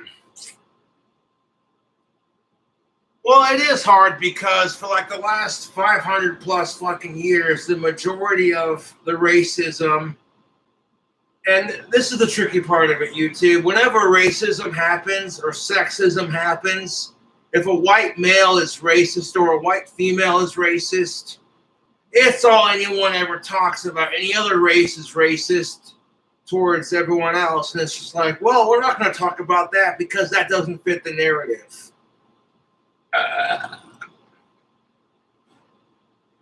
If a male is sexist towards women, it's all anyone ever talks about. But if a female is sexist towards men, nobody says shit.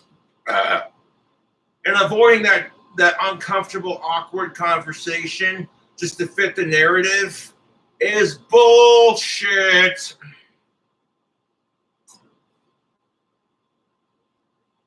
Incidentally made this flyer for the National Museum of African American History and Culture. According to this, white people have ingrained a good work ethic and following a rigid time schedule into society. That is a white person stereotype. There are some lazy ass white motherfuckers, dude. Don't buy into that crap. Also being polite. And apparently we like steak and potatoes because bland is best. What? Hey, I like steak and potatoes, but you know what? If you cook your steak and potatoes right, it ain't gonna be bland. No, I'm serious. If you got a pan full of bacon grease, you throw in like a little bit of butter, and you cook your steak in that butter and bacon grease with a splash of beer, holy shit, is it good. And you take the grease from your steak, the butter, the beer, and the bacon grease, and cook your taters in it. And with the right little bit of salt and pepper, it ain't gonna be bland, dude. White people like bland food. Have you seen Chef Gordon Ramsay cook? The fuck out of here, you two. I thought we liked mayonnaise. Using mayonnaise in a lot of their recipes. This sort of teaching is probably why so many overweight people claim Fat phobia and its racist past and present. Jesus fucking Christ. Yeah, you know what? Fat phobia is a real thing, and I'm tired of it. It's one thing to have a standard and be like, that's just not your cup of tea. But to go out of your way to harass somebody just because they're fucking fat is ridiculous. But calling it racist on top of it, it's like, okay, if they're not going after you because of the color of your skin, if they're just going after you because of your weight, then it's not, how is it racist if they're just going after you because you're a couple extra pounds? Jesus fucking Christ. that thinness is a white beauty standard and is inherently racist. A claim That being skinny is a white beauty standard and apparently it's racist. Jesus fucking Christ. This right here is what I'm talking about, YouTube. This crap. Everyone, it doesn't matter if you're white, black, Indian, Hindu, Asian, Mexican. Everyone has the ability to be fat. Okay? It's not some fucking goddamn white beauty standard. It's a standard for a lot of people. Both women and men are pressured to look a certain way. The flat stomach, the big biceps, the muscles. Yeah, it might be slightly different for women to men. Like, women are pressured to have big breasts and a curvy waist and a juicy ass. Where men are pressured to have big muscles, fucking chiseled abs, fucking six-pack pecs, and a big dick, and a big-ass bank account. And to be like 6 feet tall.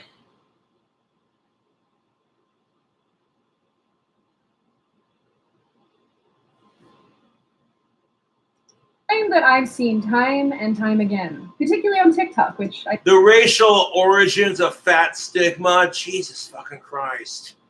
It's already offensive because you're fat shaming. You don't gotta make it more offensive, do you? Like, apparently so. This is what pisses me off about the whole thing. It's already fucked off that people are treating you like shit because you're fat. So you gotta add one extra fucking layer of bullshit to it. Because regrettably, food is de-fucking-licious.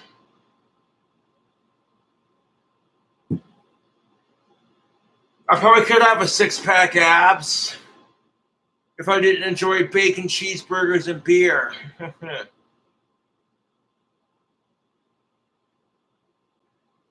I feel like is the death of brain cells. I think what's most scary is comments like these because people don't realize that fat phobia is rooted in racism and more specifically.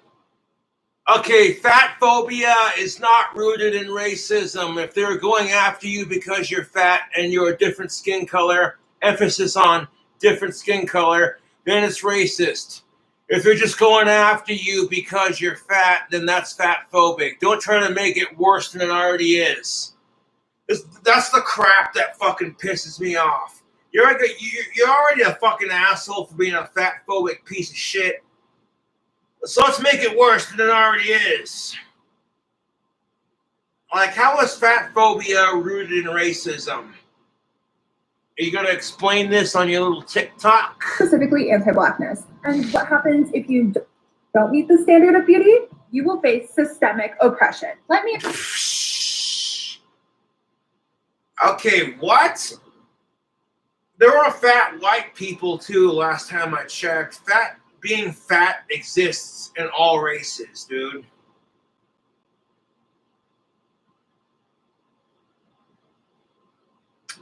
Like Gomez Adams up in this bitch. Caramita.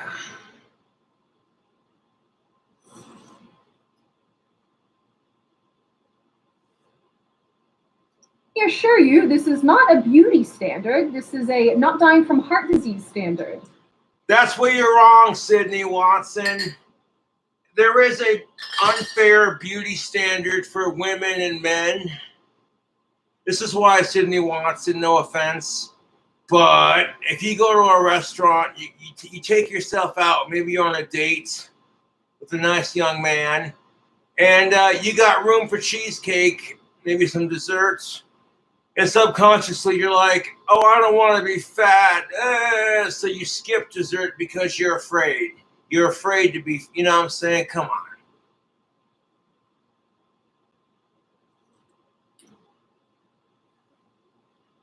You want to say it's because you don't want to die of heart disease, but there is a beauty standard, especially for women. There's a higher, men and women are both faced with beauty standards, but it's a lot higher for women because women are expected to be the prettier sex. That's just how it is.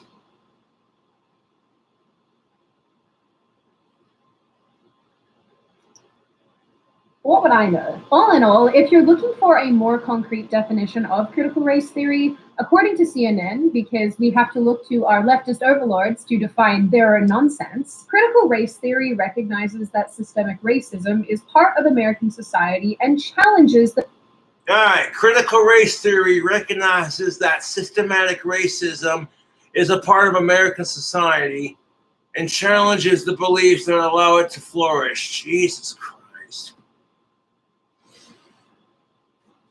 Why not just call it racism? Why you gotta add fucking words to it to make it more complicated than it needs to be? Racism is racism, period. Whether it's systematic or not.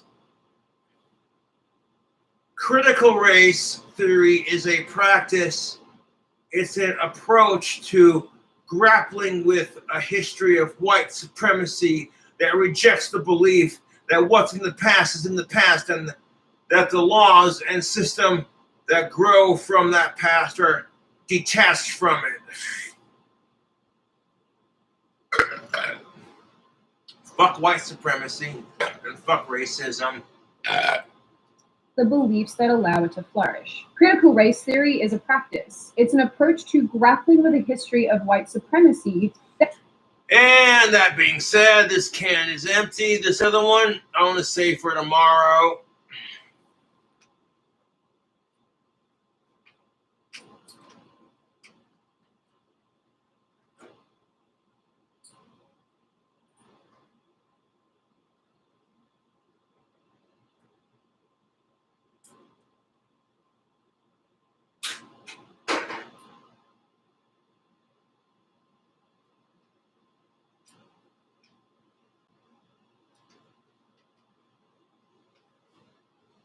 Okay.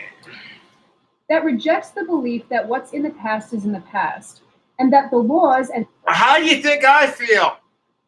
You know what I'm saying?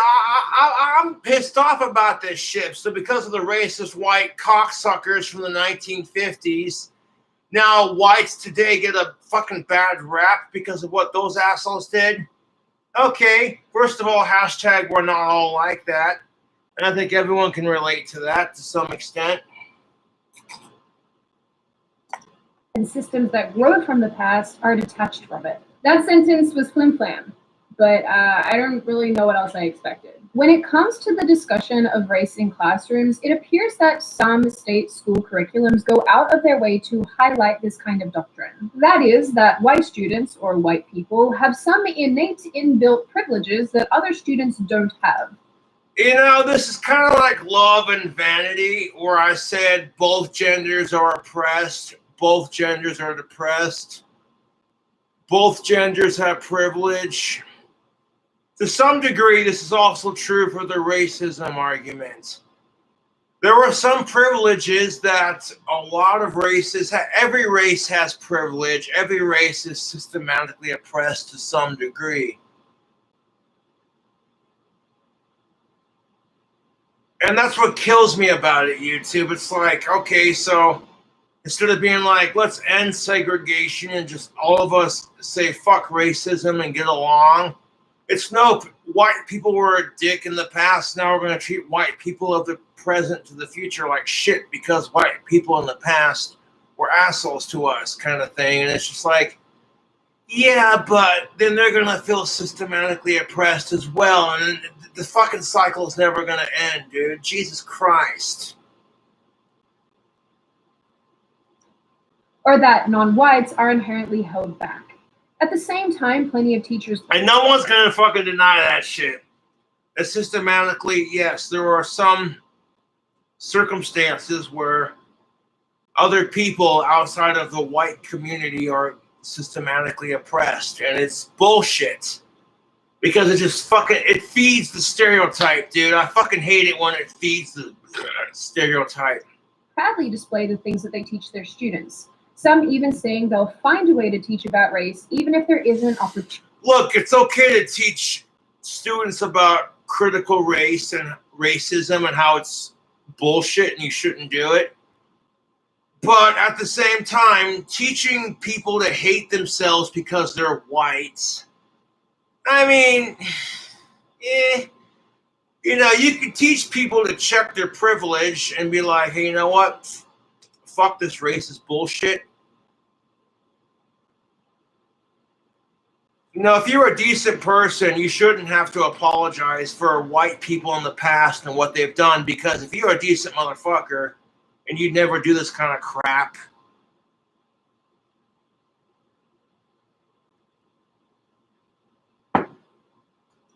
Opportunity there. Let's take this example where this teacher answers how he would continue to teach critical race theory if and this is just the kicker of it.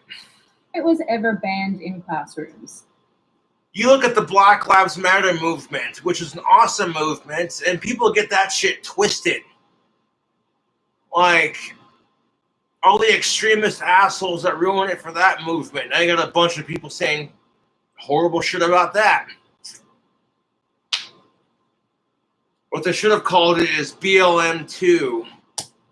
Black Lives Matter 2. You know what I'm saying? But they didn't say it like that, and to a lot of people, it comes off a certain way, like oh yeah, you think you're more important, kind of thing. And it's like, no, dude. If you're white, you just don't get it. So fucking yeah.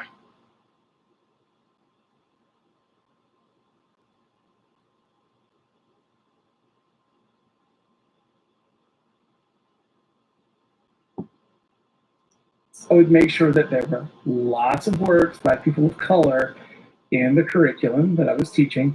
I would make sure that we were having conversations about the situations those people of color find themselves in. And yeah, it's good to have conversations about this crap. If you want to end systematic racism and all that bullshit on all sides, we got to have conversations.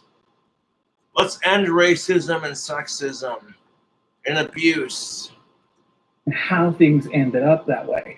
Now, and make sure that we would Power to the people. acknowledge that things aren't happening one person at a time, but there is you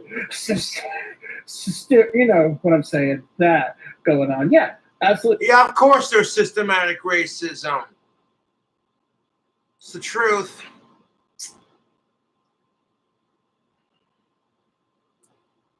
All right, I caught that. It fell on my lap. I'm like, nope.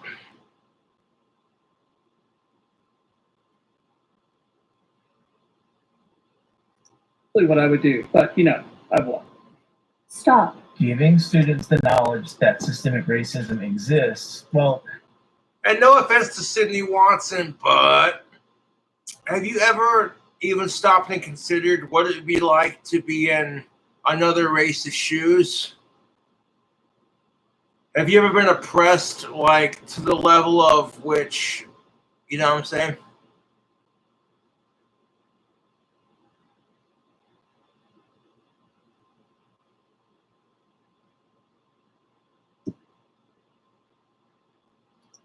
That is the first step toward healing, which this country desperately needs.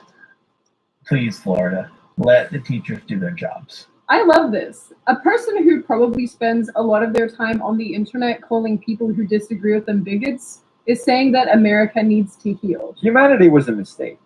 Let's just get real here. Also, I don't know if this is just a Sydney thing, but I always feel like teachers, or at least these kind of teachers, have this weird savior complex that literally nobody asked for. Like, no one asked you to take up this mantle, my dude.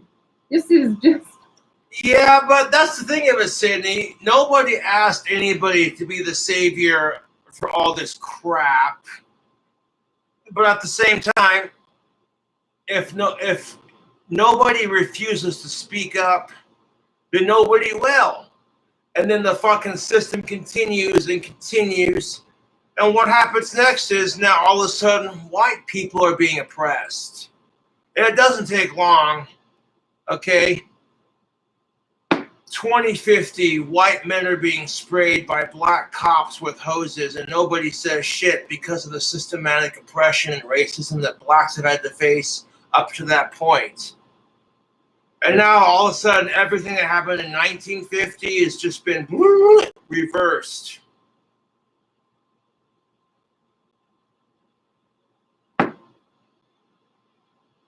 And nobody would say shit because systematically it's like, well, your race has been a dick to their race, so karma's a bitch.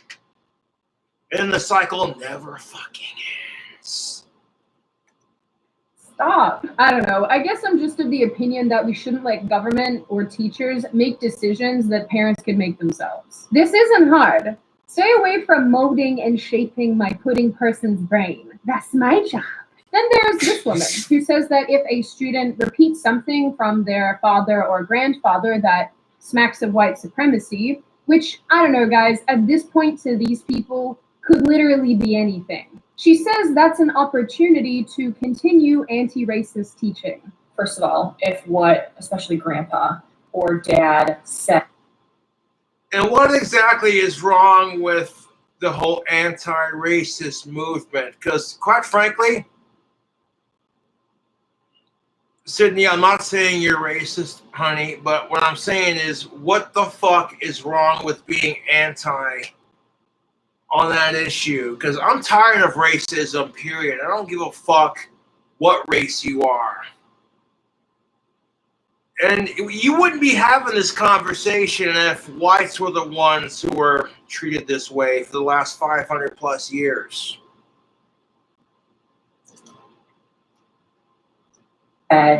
Smacks of white supremacy or other prejudices or stereotypes, that's a very important opportunity for some work on anti-racism and some education on diversity training, even at the second grade level, I think. These are definitely the people who would send us to the gulag. There are plenty of TikToks from teachers showing books they show their students. This one is an anti-racist picture book about whiteness that I probably can't show you because copyrighted music? We're talking about teaching. It's okay to teach anti-racism, but sitting there and just being like, oh, all you whites need to feel bad because you're the problem. And it's like, okay, blame me for the problem because of the color of my skin. That sounds familiar.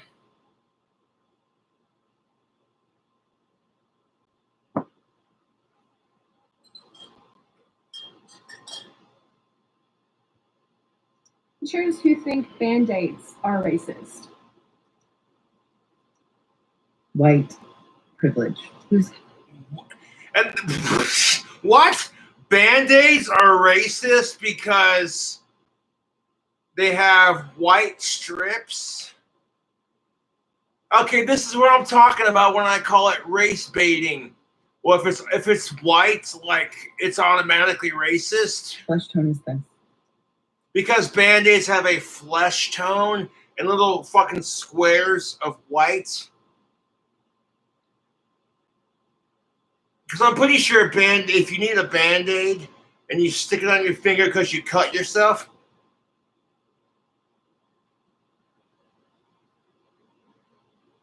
it's not going to give a fuck what color your skin is, dog. If you need a fucking Band-Aid, it's going to work for you like Band-Aids are supposed to work, unless it's wet, and then...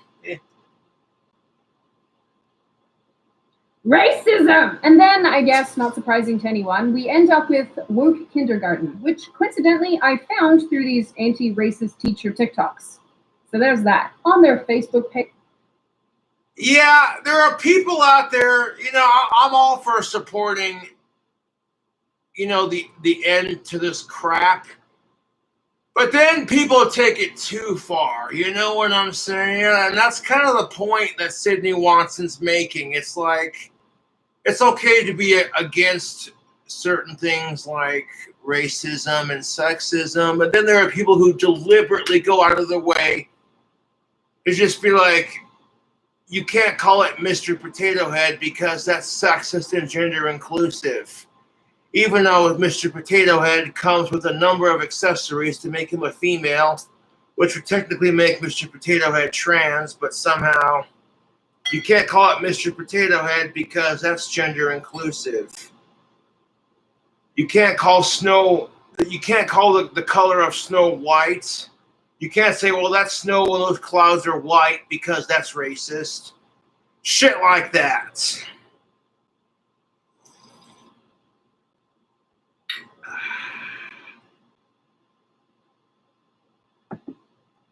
Page, it says, Woke Kindergarten is a global abolitionist early learning community. All power to the little people. This page is anti-racist, pro-black, and liberatory. Abolish the police. All Black Lives Matter. What? I hate the whole all lives matter bullshit because all lives do not matter. If you're a rapist, sick fuck piece of shit, if all you do is hurt people, then you can go fuck yourself. Instead of just letting kids be kids and teaching them that certain things are not okay, you gotta make it about being woke. And it's like, people suck, I need a beer.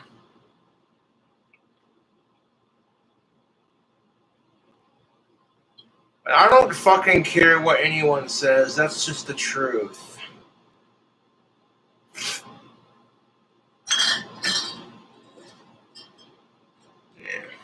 A kindergartner needs to know about abolishing the police. And yeah, that's the kind of crap that needs to fucking stop. Like, I'm not trying to be an ass kiss, but abolish the what? Jesus fucking Christ, you're dumb. Not all cops are like that, dude, and that's just it. The same hashtag, not all of us are like that I used earlier. It's the truth. There are plenty of awesome cops that protect and serve our community. But the ones that fucking ruin it for every other cop in the fucking everything, that's all anyone ever focuses on. And that's the truth. Hardly ever do you ever hear about, I'm saying, you might occasionally hear about a cop doing a good deed on the news, like, oh yeah, this guy is awesome. But the majority of the time, social media and freaking the news would rather focus on, okay, if a cop kills an innocent black man versus doing a good deed. And yeah, corrupt cops need to be brought to attention and justice.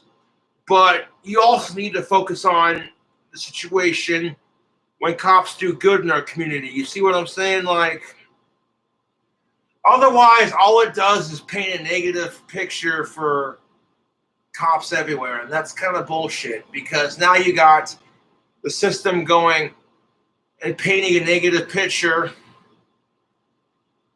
for, when whites and cops are getting a bad name just because of all the fucking assholes.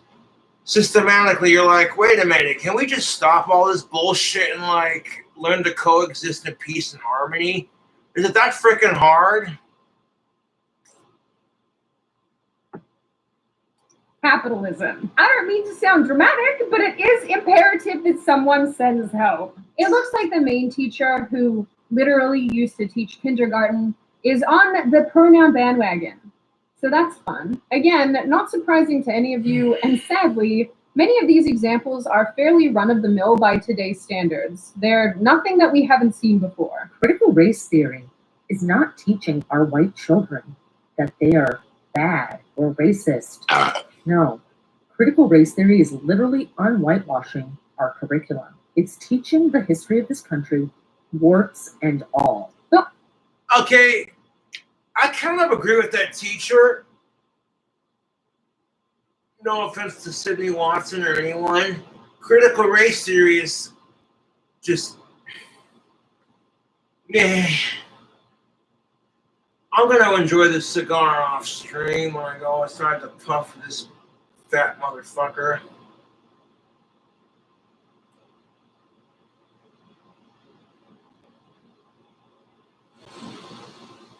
Oh, yes.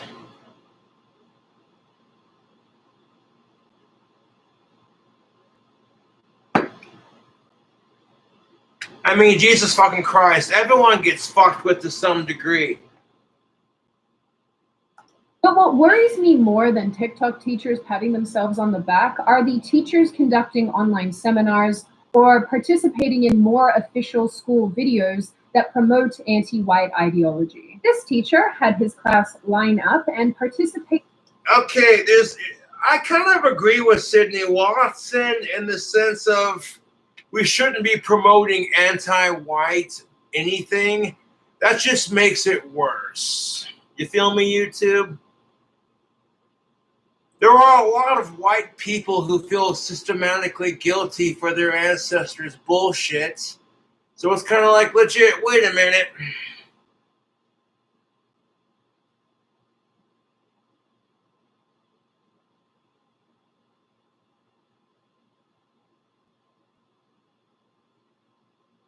Now, the cool thing about Dr. Martin Luther King Jr., rest in peace, homie, is his I Have a Dream speech, where he talks about blacks and whites just getting along. You know, it's a beautiful concept to think about, and I'll drink to that.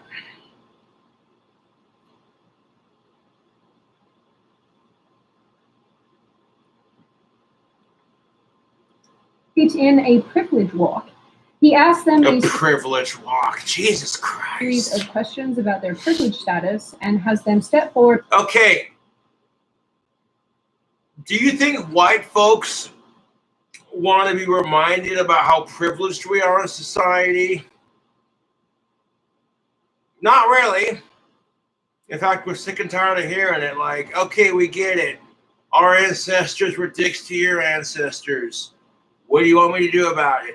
Get a fucking time machine and go back in time and kick my ancestors in the balls? Be like, hey, you will respect blacks and women, or so help me God, I'll come over there and kick you in your balls. Motherfucker. Back depending on the answer. No, to be truthful, no particular race wants to be reminded of their stereotypes. It's the truth. I don't give a fuck what race you are. No particular race wants to be reminded of their racial stereotypes.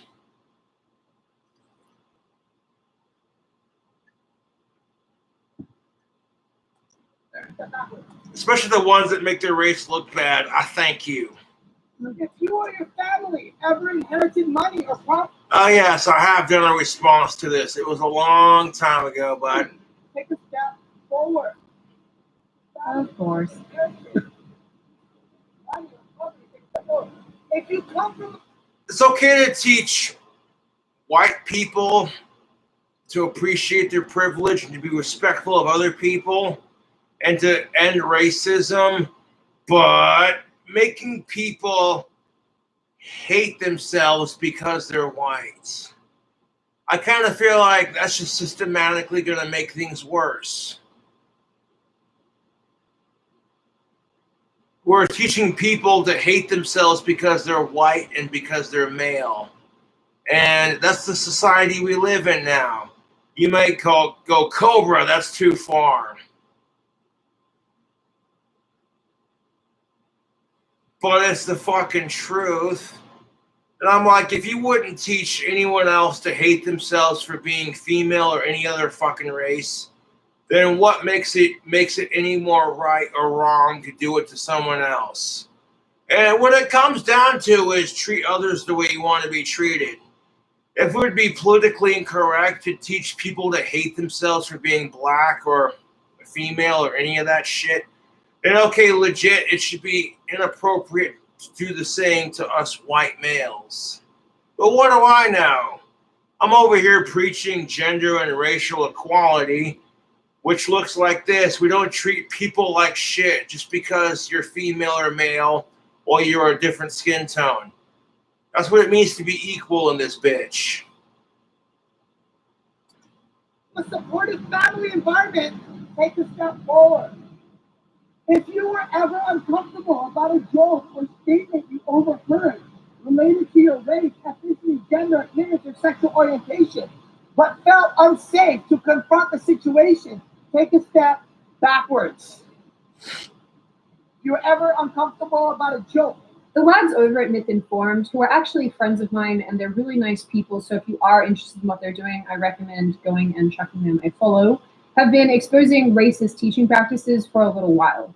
They posted countless videos and watched hours and hours of online seminars, and I know this because they told me this, from teachers and children discussing critical race theory. So most of the videos... Yeah, and I hate to be a stickler in the mud, but children have no idea how the world works. They're still figuring it out.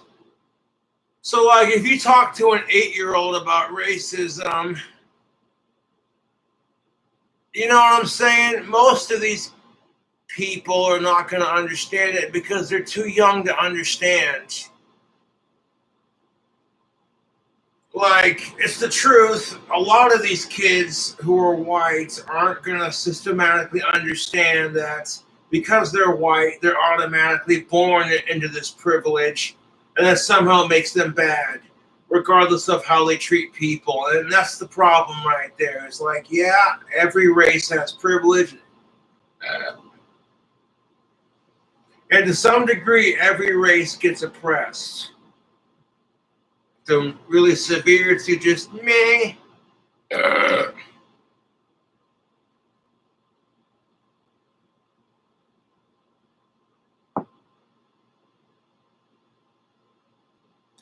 We're going to look at, I stole from them. This video from actually way back in 2012 discusses how kids are put into groups based on race and how they teach white students to be good allies to non-white students. What? So I don't actually know if I can show you.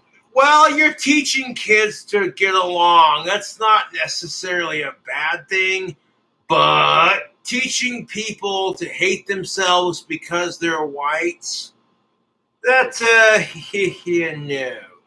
The faces of the children in this video because they are actually quite young and YouTube might freak out, who knows.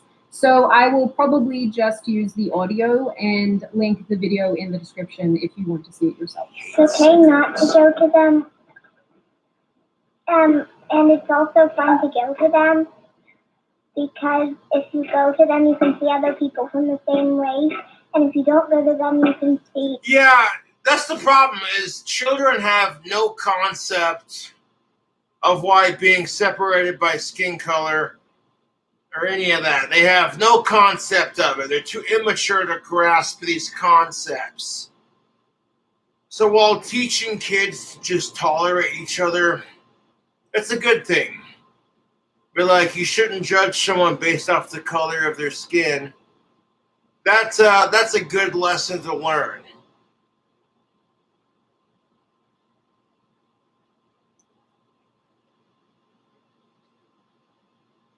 You shouldn't teach people to hate other people because, well, you're a different skin tone or you're a different religion. Fuck that. The people that go to the same race, that have the same race as you. So I think it is really important in CFS to have affinity groups because it makes people thinks that segregation based on race makes people feel welcome and like they have a place. The dude's a white child in grade 5 saying this crap. Jesus fucking Christ. No, stop, man. And that's the problem with segregation is, yeah, to a degree, it does make people feel like you're welcome. Think about this for a second, folks.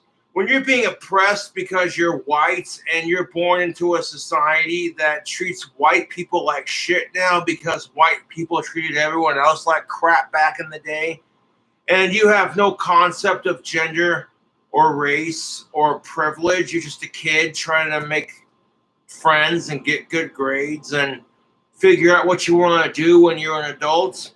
You know what I'm saying?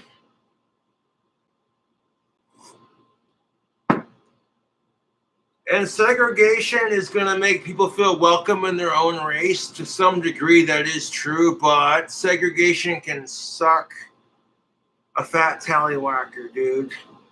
Segregation sucks because it pins people against each other and it makes you feel like you're not, you know what I'm saying?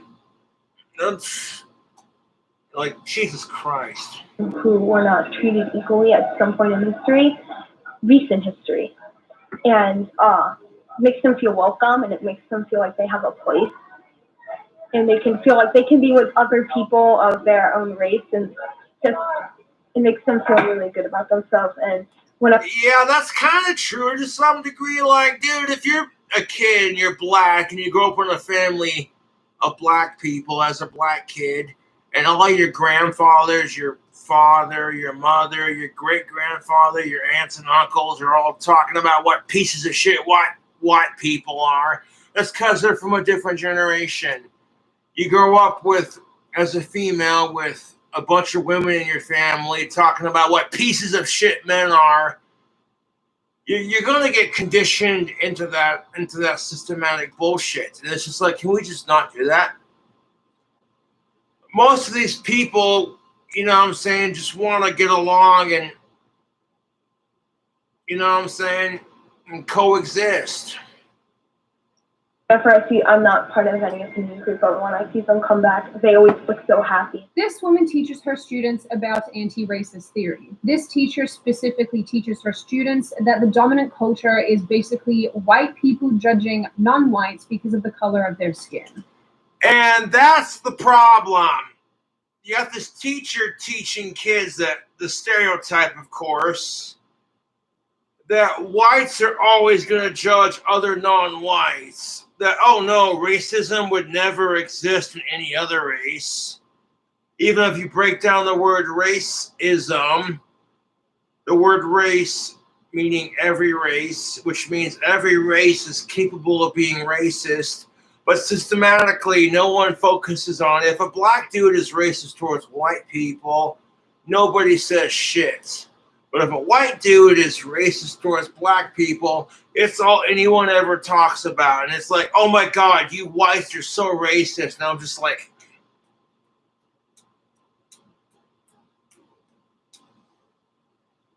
I'm not trying to be offensive, although I reckon this part of the stream is going to piss off a lot of people. But hear me out. Whites, blacks, women, men, trans, gays, why can't we all just get along? Smoke a doobie and just get along. You know what I'm saying? This fucking systematic bullshit pisses me off. I want to help break down the idea that race is a scientific concept and coax out this idea that race has been constructed. Racism has been constructed. No offense to this goddamn teacher, but racism is a concept that's been constructed and ingrained into our society with systematic oppression. And that's how it is. You can disagree with me all you fucking want to, but that's the truth.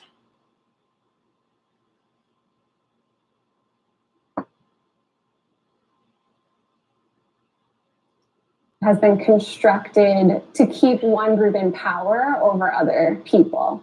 What is the dominant? That's kind of true, to be honest. Culture. What is? Yeah, racism and the concepts have been constructed to keep one group in power and the other one not. It's the same argument with sexism, my peeps. The dominant culture view. They make people believe certain stereotypes about a certain group of people, not just blacks, but also browns or indigenous, anybody whose skin color is darker. Dominant culture for powerful people with power, and white people make other people think that black people are bad, so that's why black people don't have power. If a white person kills a black person, they call it self-defense, but if a black person kills a white person, it says murder. That's kind of true. I mean,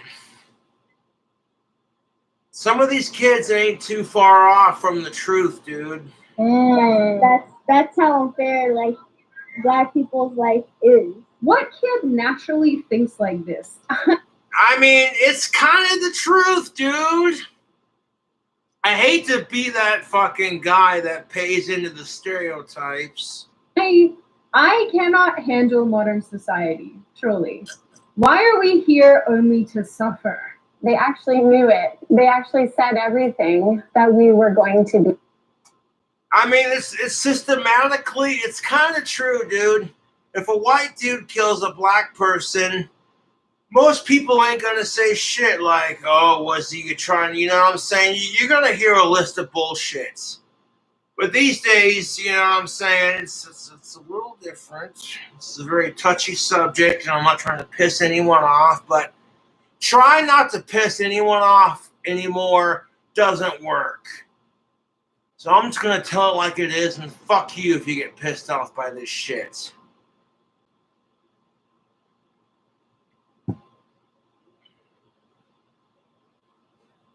And again, it all depends on the circumstances. Yeah.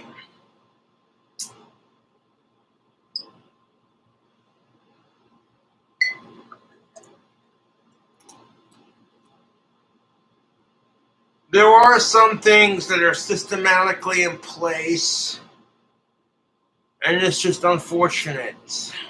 Learning together. Yeah, lady, I don't think this one's too hard. Kids are like sponges. Sponges that want your approval, that will regurgitate basically anything you say to them because they want your approval. That's the truth, Sydney Watson. Kids just want your approval. That's why they have the whole transgender kids bullshit. Little Johnny sees mommy and daddy campaigning for trans rights. So they think to themselves, if they act like they're trans, they'll get their mom and dad's approval. Much like when the kid tried out for baseball because their dad's a baseball fan.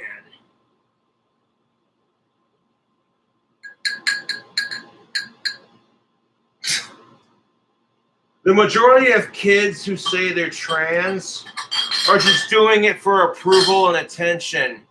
Most of these little bastards have no idea what the concept is like. They're just doing it for attention and approval. And what have I said about this? If you want to be trans, you got to be 18 or older, and you have to have gone through puberty as the gender you were assigned at birth. We got to draw the line somewhere, people.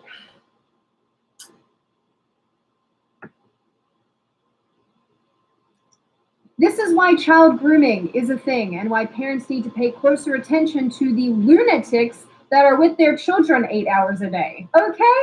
Okay. Yeah, the idea of these lunatics being in charge of educating our children and pushing their bullshit narratives, it's a little disconcerting.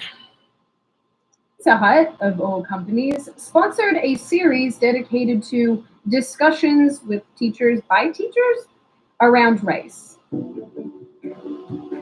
There is no such day where you put in your plan book, we're going to have the racial consciousness event. Rather, if I'm seeking to develop the racial consciousness, the racial literacy of students, I'm talking about race all the time. So every book I pick up is an opportunity to talk about race. Blink, my guy. Do a blink. This particular teacher deals with students that are mostly in elementary school, or as we say in Australia, primary school. And in this video, we're showing examples of what teaching in her classroom looks like. When you're aware of being white, why do you think people sometimes struggle with talking about being white? I'll tell you why people struggle with talking about being white. It's because you have nothing to complain about. Have you had black cops systematically spraying your ass with a fire hose just because you're a pasty white bastard? Have you been told by a bunch of black folks that you have to sit at the back of the goddamn bus because you're white? Have separate drinking fountains because... No, dude.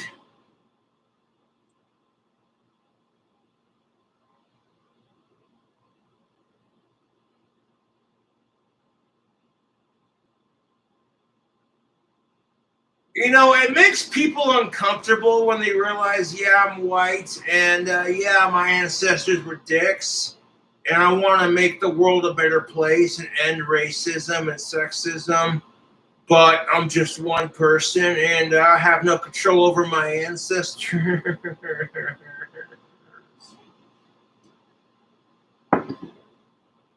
Now look at that, my pie hi-hat is, hold on a second. Bloop. There we go. Yes, there we go.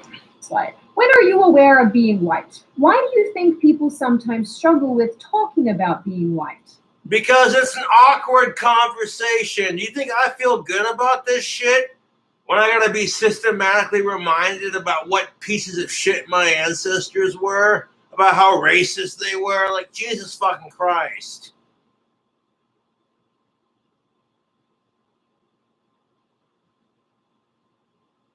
What in the Kool-Aid drinking hell is this? I won't lie, these answers hurt my heart a little bit. I love how this one kid said in class, kind of hard to ignore skin color when it's being brought up by your teachers every waking minute of the day. Yeah, I kind of agree with you on that, Sydney. Like, do you think us white folks want to be reminded about how systematically our ancestors and the majority of people today are fucking racist? And what do you think contributes to that crap? You can start off as a regular white dude who treats everyone equally, and all of a sudden the system pins you as a racist, just like everyone else. And you're like, hey man, not all of us whites are like that. Not all of us whites slam beer and watch NASCAR and smoke crystal meth and fucking hate black people kind of thing. Like, okay.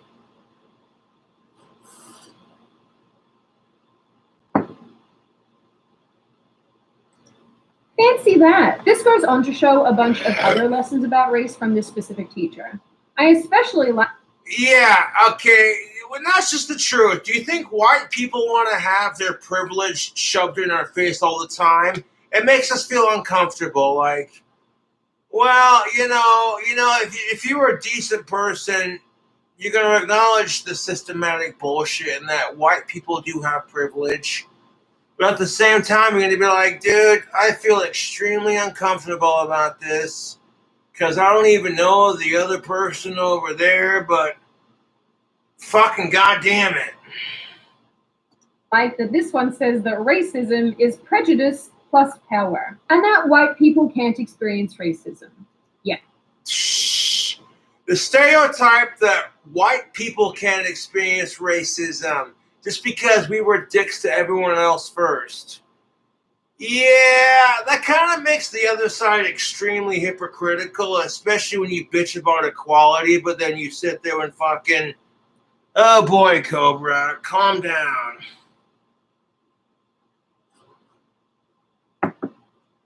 Well, it's not as bad as the crap other races have had to gone through, kind of thing. You feel me, YouTube? We just gotta end racism, period. I don't give a fuck if you're white, black, polka dot, yellow, orange, green, blue, purple, whatever. We just gotta end racism, man.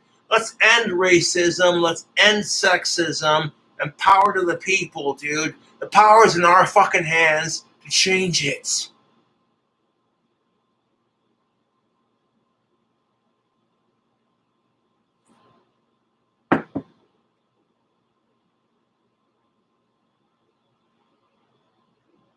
white people cannot express bias plus prejudice, but not racism because of who holds the power. You know, the power is in our hands as people to change this shit. Yes, that is what this teacher is telling kids. And you wonder why society is the way that it is. And does Make America Great Again mean Make America White? Oh, Jesus fucking Christ. You know how many fucking accusations have come out about Joe Biden being a part of the Ku Klux Klan? And everyone calls it fake news, but the second you accuse Trump of being a white supremacist, it's a different story.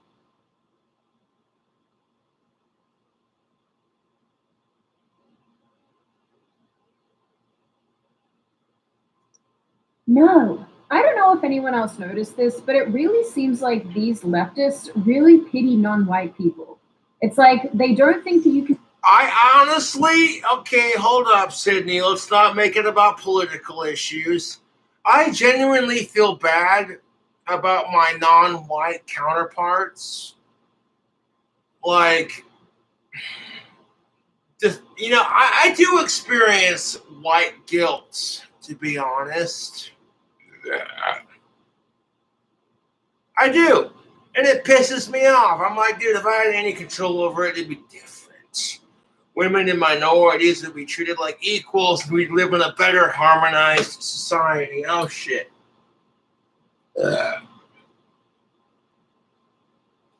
Can do anything for yourselves. In fact, as far as they're concerned, they're actually teaching your kids that white kids are superior, and they can't even see it. Self-awareness. Yeah, you know what I'm saying? That's, oh, dude, that's the truth. You know what I'm saying? Like, you want to play it off like you're trying to fight racism, but secretly you're teaching your kids that just because you're white, you're automatically superior, and you need to check your privilege. And I'm like, no. White folks are no more superior than anyone else.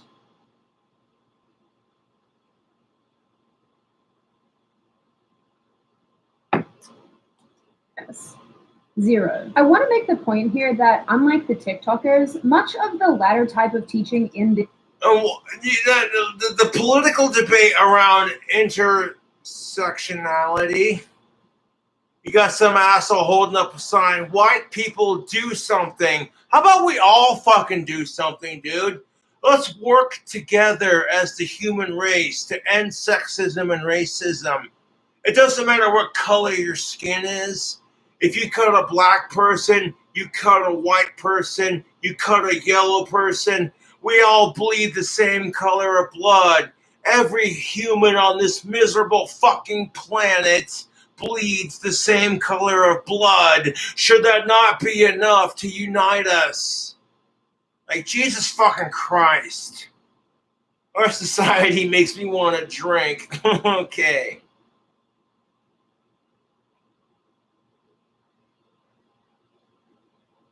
This video is approved by school boards and promoted by major companies like Pizza Hut, for example. These are teachers who are explaining to other teachers how to teach. What a sentence. Now, there are tons of other videos like this, like Pizza Hut, for example. These are teachers who are explaining to other teachers how to teach. Who am I, laying the foundation for talking about racism? Yeah, that's the truth. No, I gotta take a beer piss. Hold up. Nobody wants to have that conversation. It's an uncomfortable topic to talk about. Beer piss.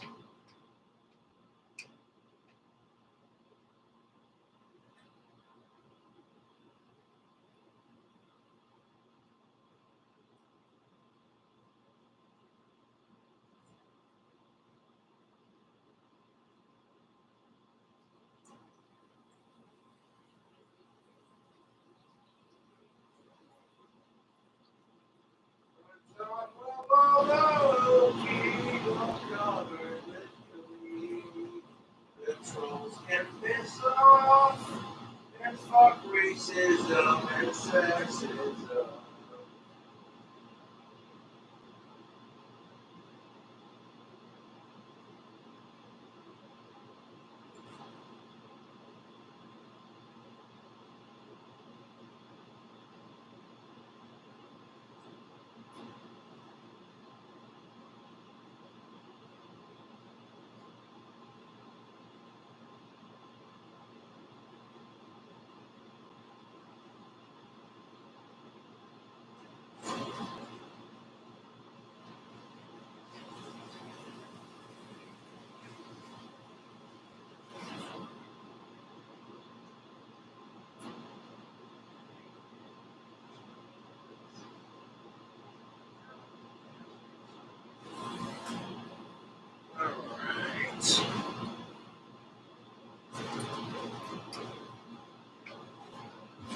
Yeah, Jesus Christ, YouTube. What a sentence. Now, there are tons of other videos like this, and I'm just showing you a few from grades 1 through middle school. And of course, as most of you know, when I make my content, I do actually try to be as fair as possible and not misrepresent anyone. But honestly, this kind of teaching gets under my skin so much that I find it really difficult to be impartial. I'm sorry. It gets me full of feelings. Yeah, as a white person, that's kind of why this is so frustrating for a lot of white people, dude. When you're teaching white people to hate themselves because they're white and because our ancestors were dicks to everyone else, when systematically not every white person is like this, you're kind of like, you get a taste of how it feels, just a small taste of the other side's medicine. Like, this is what blacks and minorities have to go through. All of a sudden, you're just like, well, this ain't fair. Wait a minute. Not all of us whites are like that.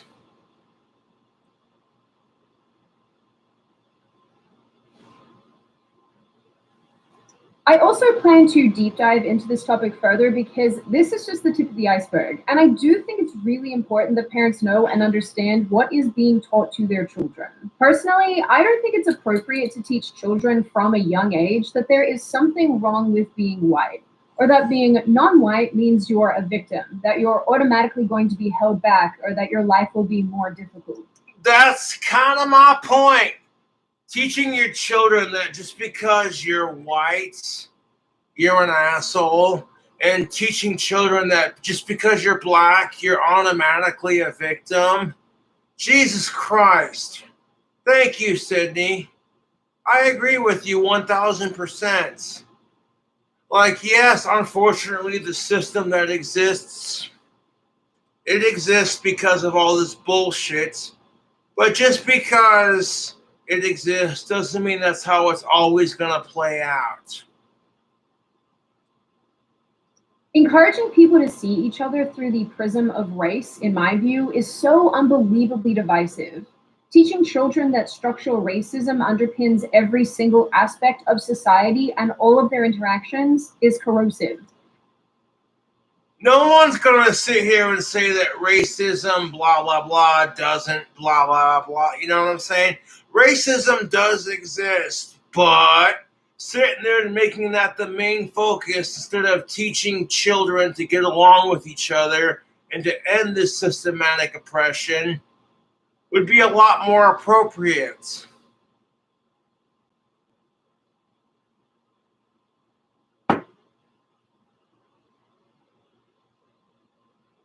I'm sorry, but you look at the 1950s and 60s where people are being told certain things about black folks and then playing into that system. This is what we have today. You know what I'm saying? Like, teaching anyone to hate anyone just because of the color of their skin or their race or nationality is fucking stupid. And creating a system of oppressor and oppressed where kids are constantly reminded which group they fit into is so beyond not okay that I can't even put it into words. That's, Sydney, is the goddamn truth. Telling people, hey, you're white, so you belong with the whites. Or, hey, you're black, so you belong with... You know what I'm saying? Like, dude, that's bullshit.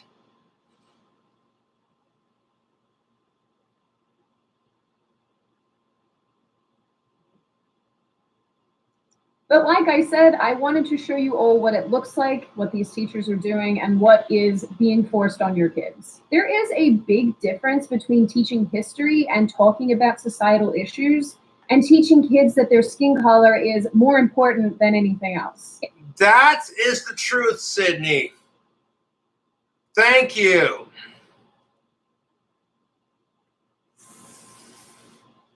Oh, yeah. It's going to be a good cigar when I go outside to smoke it.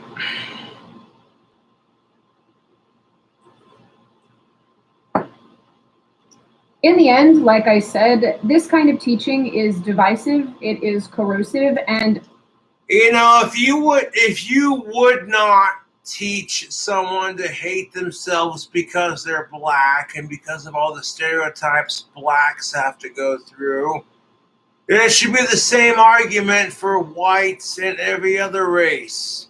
That's called racial equality. But true equality is a bitch and nobody wants to fucking deal with it.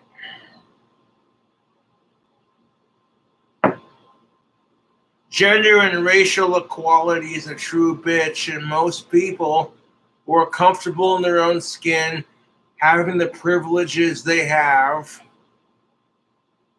and having to systematically deal with the assholes of the other race or the opposite gender. And rightfully so, a lot of people would be like, they'd rather fucking see their privilege play out and everyone else that deals with it suffer kind of thing. But it's like, dude, we gotta stop this crap.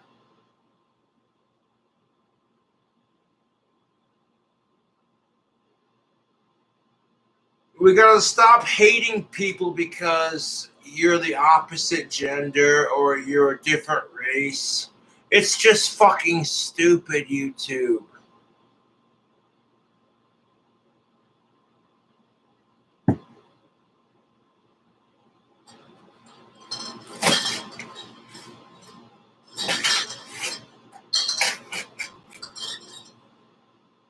Like, fuck me, I fucking pounded 6 of these fucking Bud Light Platinums.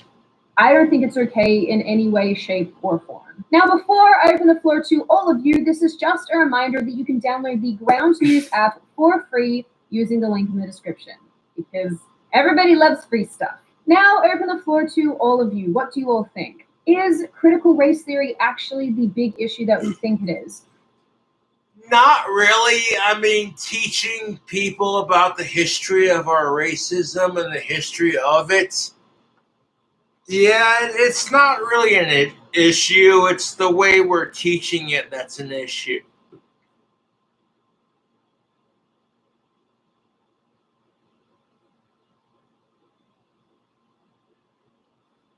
It's okay, like if you want to teach people that racism is bad, fucking good on ya.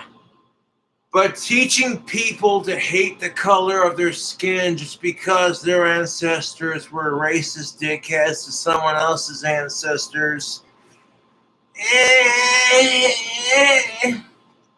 Is it not problematic in the slightest? Not really. It depends on how you teach Do you it. think this kind of teaching is very corrosive and divisive for children? Do you think? Most children don't even have a concept of what racism is. They're children, dude. Their concept of the world is so much different. Like, it's the truth. Think that it's fine for children to be exposed to these ideas? Well, it's not really a bad thing that children are exposed to those ideas, provided the person who's doing it is not being a complete brainwashing cunt about it, like, oh, white people are bad. And if you're white, you gotta feel bad about your skin color. And it's just like, dude, not every white person's a racist. Can we stop the segregation? What do you generally make of this issue overall? I need a beer. That's what I make about this situation. As always, if you like the video, hit subscribe and the thumbs up button. If you want to leave a comment, feel free to do so. Just be respectful about it. And I will see you guys next time. Yeah.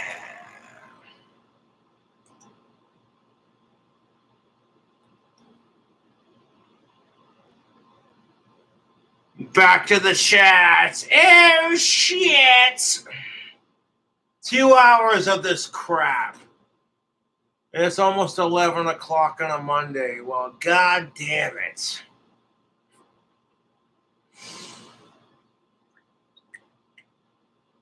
Yeah, fuck racism and fuck sexism and power to the people.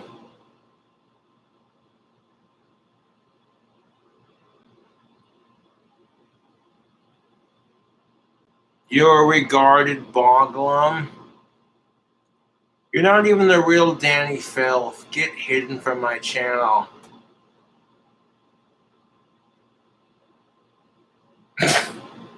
Let's impersonate Danny Filth and then try to insult Cobra so Cobra thinks one of his idols hates him. Oh, but it'll destroy him. Oh, but wait, Cobra's smart enough to see you're full of shit.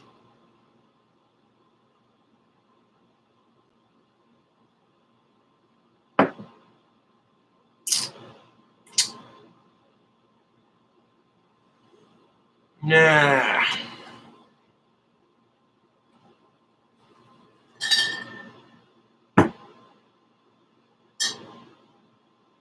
Put the rest of these beers in the fridge. 1 second. We got like 5 beers left.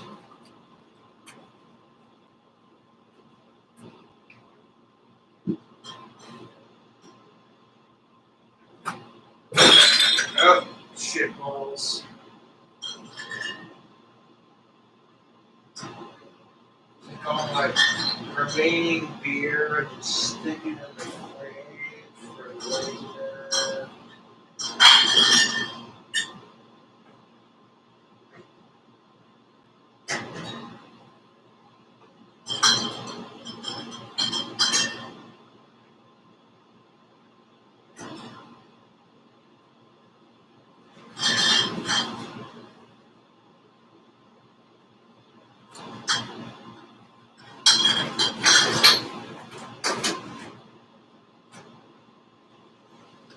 Nah, YouTube. It's 11 o'clock at night, man. I'm about to go and crack open a beer and have a cigar.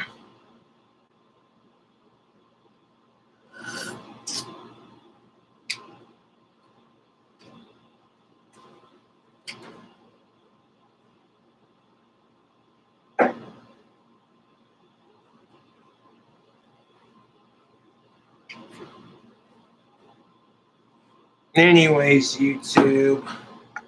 Fuck sexism. Fuck racism. I'll catch you later.